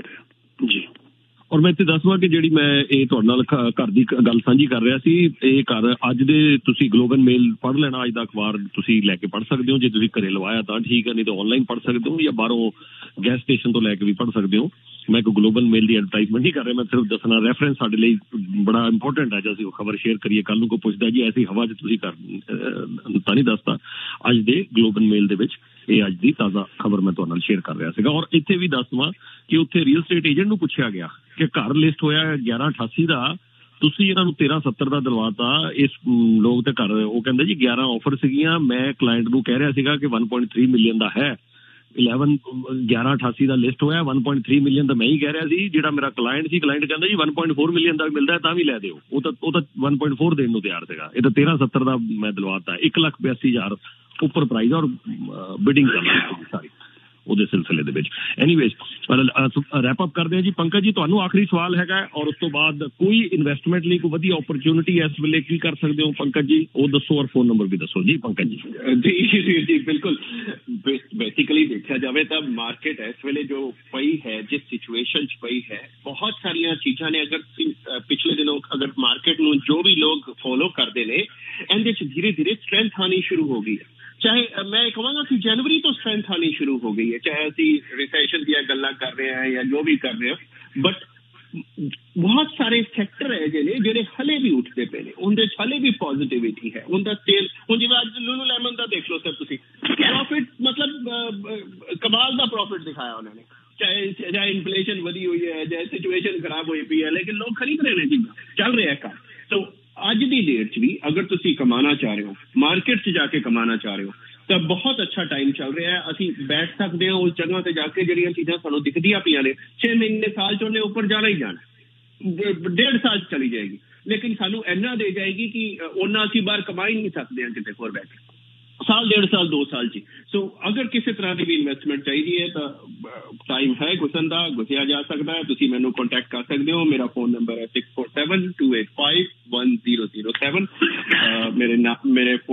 ਮੇਰਾ ਵੈਬਸਾਈਟ ਤੋਂ ਵੀ ਨੰਬਰ ਲੈ ਸਕਦੇ ਹੋ। ਮੇਰੀ ਵੈਬਸਾਈਟ ਮੇਰੇ ਨਾਮ ਤੇ ਹੈ ਜੀ, pankajmonga.com। ਉਸ ਤੋਂ ਵੀ ਤੁਸੀਂ ਨੰਬਰ ਲੈ ਸਕਦੇ ਹੋ। ਔਰ ਕਿਸੇ ਤਰ੍ਹਾਂ ਦੀ ਵੀ ਅਗਰ ਇੰਸ਼ੋਰੈਂਸ ਚਾਹੀਦੀ ਹੈ, ਲਾਈਫ ਇੰਸ਼ੋਰੈਂਸ ਹੈ, ਕ੍ਰਿਟੀਕਲ ਹੈ, ਡਿਸੇਬਿਲਿਟੀ ਹੈ, ਮੈਂ ਇੱਕ ਸਰਟੀਫਾਈਡ ਫਾਈਨੈਂਸ਼ੀਅਲ ਪਲੈਨਰ ਹਾਂ। ਮੈਂ ਤੁਹਾਡੇ ਵਾਸਤੇ ਸਾਰੀਆਂ ਚੀਜ਼ਾਂ ਪਲਾਨ ਕਰ ਸਕਦਾ। ਥੈਂਕ ਯੂ ਜੀ। ਹਾਂਜੀ, ਇਹ ਸਵਾਲ ਦਾ ਜਵਾਬ ਕੋਈ ਵੀ ਦੇ ਸਕਦਾ। ਰਾਜੀਵ ਸਾਹਿਬ ਦਾ ਸਵਾਲ ਹੈ, since US has increased rates twice, will Canada be forced to increase the rate if not the same? ਹਾਲੇ ਨਹੀਂ ਸਰ, ਹਾਲੇ ਨਹੀਂ, ਕਿਉਂਕਿ ਸਾਨੂੰ ਉਦੋਂ ਤੱਕ ਸਾਡਾ, ਬਲਕਿ ਤੁਸੀਂ ਅਗਰ ਨੋਟਿਸ ਕੀਤਾ ਹੋਵੇ ਕਿ ਉਹਨਾਂ ਨੇ ਇੰਟਰਸਟ ਰੇਟ ਵਧਾਇਆ, ਲੇਕਿਨ ਸਾਡਾ ਡਾਲਰ ਅੱਜ ਵੀ ਉੱਪਰ ਬੈਠਾ ਹੈ। ਸਾਡਾ ਡਾਲਰ ਇਸ ਵੇਲੇ 73.6 ਦੇ ਕਰੀਬ ਪਹੁੰਚ ਗਿਆ। ਅਸੀਂ ਉਹ ਜਿਸ ਦਿਨ ਉਹਨਾਂ ਨੇ ਇੰਟਰਸਟ ਰੇਟ ਵਧਾਇਆ ਸੀ, ਉਸ ਲਈ ਅਸੀਂ 72.80 ਤੇ ਸੀਗੇ, ਬਲਕਿ ਅੱਧੇ ਸੈਂਟ ਤੋਂ ਵੀ ਜ਼ਿਆਦਾ ਸਾਡਾ ਡਾਲਰ ਉੱਪਰ ਉੱਠ ਚੁੱਕਿਆ। ਉਹਨਾਂ ਦੇ ਡਾਲਰ 'ਚ ਵੀਕਨੈਸ ਆਈ ਹੈ US ਡਾਲਰ 'ਚ। ਸੋ ਸਾਨੂੰ ਹਲੇ ਵਧਾਉਣ ਦੀ ਜ਼ਰੂਰਤ ਨਹੀਂ ਹੈ, ਇਹ ਜਿਹੀ ਸਿਚੁਏਸ਼ਨ ਨਹੀਂ ਹੋਗੀ। ਔਰ ਵੈਸੇ ਵੀ ਅਗਰ ਦੇਖਿਆ ਜਾਏ ਤਾਂ 5.9 ਤੋਂ ਅਸੀਂ 5.2 ਆ ਗਈ ਸੀ inflation. So Bank of Canada will hold, but ਇਹ ਵੀ ਮੰਨ ਕੇ ਚੱਲਿਆ ਜੇ US ਵੀ ਹੁਣ ਉਹਨਾਂ ਤੇਜ਼ੀ ਨਾਲ ਨਹੀਂ ਵਧਾਏਗਾ। ਉਹ ਵੀ ਹੁਣ ਅਗਲਾ ਜਿਹੜਾ ਵਧਾਏਗਾ, ਇੱਕ ਵਾਰੀ ਹੋਰ ਵਧਾਏਗਾ, ਉਹ ਲਗਭਗ 0.25 ਵਧਾ ਕੇ ਲਿਆਉਂਦੀ। ਉਸ ਤੋਂ ਬਾਅਦ ਉਹ ਵੀ ਹੋਲਡ ਕਰੇਗਾ US ਵੀ। ਉਹ ਵੀ ਦੇਖਣਾ ਚਾਹੇਗਾ ਕਿ ਕੀ ਸਿਚੁਏਸ਼ਨ ਚੱਲਦੀ ਪਈ ਹੈ। ਸੋ ਹਾਲੇ ਤੱਕ ਕੋਈ ਸਿਚੁਏਸ਼ਨ ਸਾਡੇ ਵਾਸਤੇ ਖੜੀ ਨਹੀਂ ਹੋਈ ਕਿ ਅਸੀਂ ਇੰਟਰਸਟ ਰੇਟ ਵਧਾਈਏ। ਜੀ ਜੀ। ਮਨਜੀਤ ਜੀ ਦਾ ਸਵਾਲ ਹੈ ਪੀਕੇ ਜੀ ਤੁਹਾਡੇ ਲਈ। ਉਹ ਕਹਿੰਦੇ, sir can you ask PK ਜੀ, ਫ੍ਰੀ ਹੋਲਡ ਟਾਊਨ ਹੋਮ ਲਿਆ ਇਹਨਾਂ ਨੇ 2021 ਦੇ ਵਿੱਚ 7,86,000 ਦਾ ਐਰਨ ਦੇ ਵਿੱਚ। Can you ask PK ji if this is a good investment still? Thanks. Not a very good investment, but yes it is good, क्योंकि एरिन जो रहेगा इसको डेवलप कर रहे हैं, इस करके मैं गुड कहूँगा। लेकिन एरिया के हिसाब से उसको थोड़ा महंगा सीगा, क्योंकि मैं एक और एरिया स्क्वायर फुट वगैरह इस करके नहीं पूछा कि मैं समझ गया जिस हम की गल कर रहे हैं। But still it is good investment. रहने वास्ते लिता नहीं है, इन्वेस्टमेंट वास्ते, इन्वेस्टमेंट जिस वास्ते भी लिता है, जिस वास्ते भी जीता है, 5 साल मिनिमम रख लें बस। ठीक है। आखिरी सवाल है जी अवतार जी का, please ask Pankaj ji amortization period extension on new mortgages और एग्जिस्टिंग मॉर्गेज एज वेल। जी पंकज जी, पीके जी कोई भी जवाब दे दें। पीके जी ने नॉट ऑन न्यू एग्जिस्टिंग का रिलीफ देने वास्ते उन्होंने किया है, नहीं वास्ते नहीं है। ठीक है अवतार सिंह जी, थैंक यू। और जान तो पहला जी पीके जी तुसी प्रोजेक्ट बारे जरूर दसना, पर उसको पहला मैं और पंकज जी जरूर तुहाडा धन्नवाद करना चाहांगे। Pankaj ji, I am sure तुसी भी मनोगे कि व्हाट एन अमेजिंग प्रोग्राम जो पीके जी ने इस हफ्ते कीता सीगा। और पीके जी तुहाडा बहुत धन्नवाद फॉर द स्पैशल इनवाइट। तुहानू न्यूजन दी सारी टीम नू बहुत बहुत मुबारकां। मैं ज्यादा गल ना करदियां, ज्यादा समा ना लेंदे होए एक ही गल उत्थे कहांगा। इस तरह लगता है कि तुसी एक परिवार बनाया है जिथे कि लोगों के जिहड़े सपने आ, जिहड़े ड्रीम्स ने, उन्होंने बहुत एथिकली तुसी उन्हां नू पूरे करवा रहे हो। ना सिर्फ तुसी आप ते ग्रो कर ही रहे हो, बल्कि अपने नाल होर बहुत सारे लोगों के उत्ते तुहाडा आशीर्वाद, तुहाडी ब्लैसिंग दे नाल जिहड़े तुहाडा परिवार है, ना सिर्फ वो जिहड़े लोग तुहाडे नाल न्यू जेन च काम करते हैं रियल स्टेट, बल्कि वो भी जिहड़े तुहाडे नाल लग के कोई इन्वेस्टमेंट कर लेंदे ने, कोई ग्रो कर लेंदे ने। मेरा एक बड़े अजीज ने, वो मैंने इस वीकेंड सद रहे सी, पिज़्ज़ा कहते घरे खाना या लंच करते हैं, तो मैं क्या चलो इस वीकेंड देखते हैं। मैनू कहते नहीं इस वीकेंड नहीं, अगले वीकेंड आवांगे, क्योंकि असीं इस वीकेंड पीके जी को जा रहे हैं, उन्हां नाल असीं इन्वेस्टमेंट करनी है। मैं कहा जरूर करो, पीके जी की ब्लैसिंग आशीर्वाद दे नाल बहुत वधिया सारा फैमिली। बहुत बहुत तुहानू मुबारकबाद और बहुत थैंक यू सर, बहुत चंगा मैनू लग्या। Thanks to you also. Monga ji आए सीगे। देखो बड़ी इंटरेस्टिंग गल तुसीं नोट कीती होएगी, उत्थे मेरे एजेंट 500,000 1 मिलियन कैटेगरी आए पे ने, और आके किस तरह बच्चों वांग जफ्फी मार रहे ने या पैरी हथ लगा रहे ने या गल या उन्होंने ना कहते भी बोलना चाहते ने कुछ। एंड वो चंगे रिजल्ट मेरे बावजूद ये कि 2022 was not a good year for realtors, और इन्होंने इनकम वध गई। मतलब कि that was the beauty of awards कि भाई देखो है वो एजेंट बावजूद ये कि 2022 के अंदर इनकम घट गया सी, सेल्स घट गया सी, रियल्टर्स की इनकम जी घट गई, और इन्होंने इनकम जी है इन्होंने मेहनत करके कमाया, क्योंकि एथिकली असी बहुत ज्यादा स्ट्रोंग चलने। असी कहने की साढ़े ते झूठ बर्दाश्त नहीं है, सीधी गल करो वो बड़ा कामयाब हैगा। और तुझे देख लिया किस तरह टीम्स भी और इंडिविजुअल भी किस तरह एंथुसियास्टिक होके आके अवार्ड ले रहे थे और बड़े खुश सीगे। And thank you very much to you also Yugveer ji कि तुहाडा साथ हमेशा साडे नाल रहिंदा हैगा, और मोंगा जी ते मेरे छोटे भरा मेरे नाल है ही नहीं हमेशा वास्ते। Thank you very much for that. और नाल जिन्हों कहंदे ने मैं एक प्रोजेक्ट जिहड़ी गल कर रहा ਕਿ ਮੈਨੂੰ ਨਹੀਂ ਲੱਗਦਾ ਕਿ ਮੈਂ ਹੋਰ ਯੂਨਿਟਸ ਦੇ ਪਾਵਾਂਗਾ ਲੋਕਾਂ ਨੂੰ। ਹਾਰਡਲੀ ਮੇਰੇ ਕੋਲ ਬੜੀ 100 ਯੂਨਿਟ ਜਿਹੜੇ ਰਿਲੀਜ਼ ਕੀਤੇ 40 ਮੈਂ ਰੋਕ ਕੇ ਬੈਠਾ ਹੋਇਆ ਸਰ, ਔਰ ਮੈਂ ਕੱਢੇ 100 ਜੋ 40 ਮੈਂ ਰੋਕ ਕੇ ਬੈਠਾ ਹਾਂ। ਤੁਸੀਂ ਦੇਖੋ ਹੋਰ ਇਸ ਤੋਂ ਵੱਡੀ ਮੈਂ ਕੀ ਗੱਲ ਕਰਾਂ। ਔਰ ਉਹ ਵੀ ਆਲਮੋਸਟ ਸੋਲਡ ਆਊਟ ਨੇ। ਸਵੇਰੇ ਹੀ ਮੈਂ ਅੱਜ ਗੱਲ ਕੀਤੀ ਕਿ ਮੈਨੂੰ ਇਹਦੇ ਇਲਾਵਾ ਅਗਰ ਲੋਡ ਪਏਗੀ ਤੇ ਮੈਨੂੰ ਇਨਸੈਂਟਿਵ ਮਿਲਣਗੇ। ਕਹਿੰਦੇ ਓਕੇ ਵਾਰੀ ਖਤਮ ਕਰ ਲਓ ਫਿਰ ਮੈਂ ਤੁਹਾਨੂੰ ਦੱਸਾਂਗਾ। ਤੇ ਮੇਰੇ ਕੋਲ ਬੜੇ ਫਿਊ ਯੂਨਿਟ ਰਹਿ ਗਏ ਨੇ ਰੈਗੂਲਰ ਦੇ ਅੰਦਰ, ਜਿਸ ਦੇ ਅੰਦਰ ਬਿਲਡਰ ਨੈਕਸਟ ਡਿਕੇਡ ਤੱਕ ਤੁਹਾਨੂੰ ਪੋਜ਼ਿਟਿਵ ਕੈਸ਼ ਫਲੋ ਦੇ ਰਿਹਾ ਹੈਗਾ। Next decade, not next year. 2030 2031 how can you go wrong ਕਿ ਅਗਰ ਤੁਹਾਨੂੰ ਰੈਂਟ ਆ ਰਿਹਾ $4000, ਬਿਲਡਰ ਉਹਦੇ ਉੱਤੇ ਤੁਹਾਨੂੰ $2500 ਹੋਰ ਦੇ ਰਿਹਾ। ਰੈਂਟ ਆ ਰਿਹਾ $6000 ਤੇ ਬਿਲਡਰ ਤੁਹਾਨੂੰ ਉੱਤੇ $3000 ਹੋਰ ਦੇ ਰਿਹਾ ਹਰ ਮਹੀਨੇ। और करते करते 2030 2031 आ जाएगी और कोई सोच ही नहीं सकता जो हालात चल रहे हैं क्या 7 साल के अंदर प्राइस बढ़ेगा नहीं करता। पॉजिटिव कैश फ्लो यानी थोड़े कर्जे भी सारे उतर रहे हैं, टेनेंट थोड़े सारे कर्जे भी उतार रहे हैं, प्रॉपर्टी टैक्स भी थोड़ा ही वो दे रहे हैं, थोड़ा मेंटेनेंस भी रेंट के थ्रू निकल रही है सारी। उसके बावजूद थोड़ी जेब भी $1000 $1500 जेब महीने से आ रहा है। And how much you are investing? Just 5% this year, 5% 2024 and 5% 2025. One of the richest area of, I would say, Ontario, St. Clair and Basalt area. Nobody can go wrong. Who's सारे थे रहते हैं. And this will be the first building coming out of 15 buildings. 15 building उठे आ रही है, $4 billion उठे expansion और development हो रही है। पहली बिल्डिंग है और मैं हमेशा कहना पहली चीज हमेशा पहले रहे हो, जिस करके मैं जोर पाया अपने वास्ते भी लिखता है।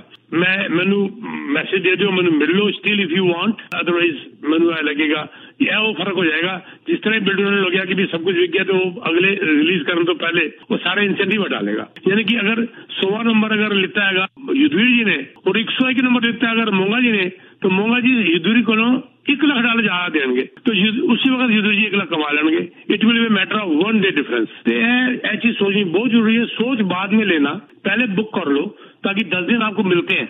अगर आपको तसल्ली नहीं कैंसिल कर दो। और मुझे भी एक बड़ा अच्छा मौका मिलता है कि अगर आप मान लीजिए मूड आपका बन गया तो मैं उस यूनिट को किसी और को देने की कोशिश करूंगा, हालांकि बिल्डर मना कर देता है क्योंकि उसका भी लॉस होता है। तो ये प्रोजेक्ट रैगलन मुझे जरूर कंटेक्ट करो, अथवा यू विल मिस समथिंग। मुझे लगता है कि ये प्रोजेक्ट शायद पता नहीं कोई और अग्रेसिव आ जाए, ये इस साल का बेस्ट प्रोजेक्ट होने जा रहा है। मुझे अब तक तो ये नजर आ रहा है। Thank you very much Yudhvir ji. मैं नंबर जरूर दे दूं 647-299-4757। मुझे नाम और ईमेल टेक्स्ट कर दीजिए अगर आपको डिटेल चाहिए तो 647-299-4757। Thank you very much Yudhvir ji. Thank you so much जी। पीके जी और Pankaj ji, always a player. Thank you.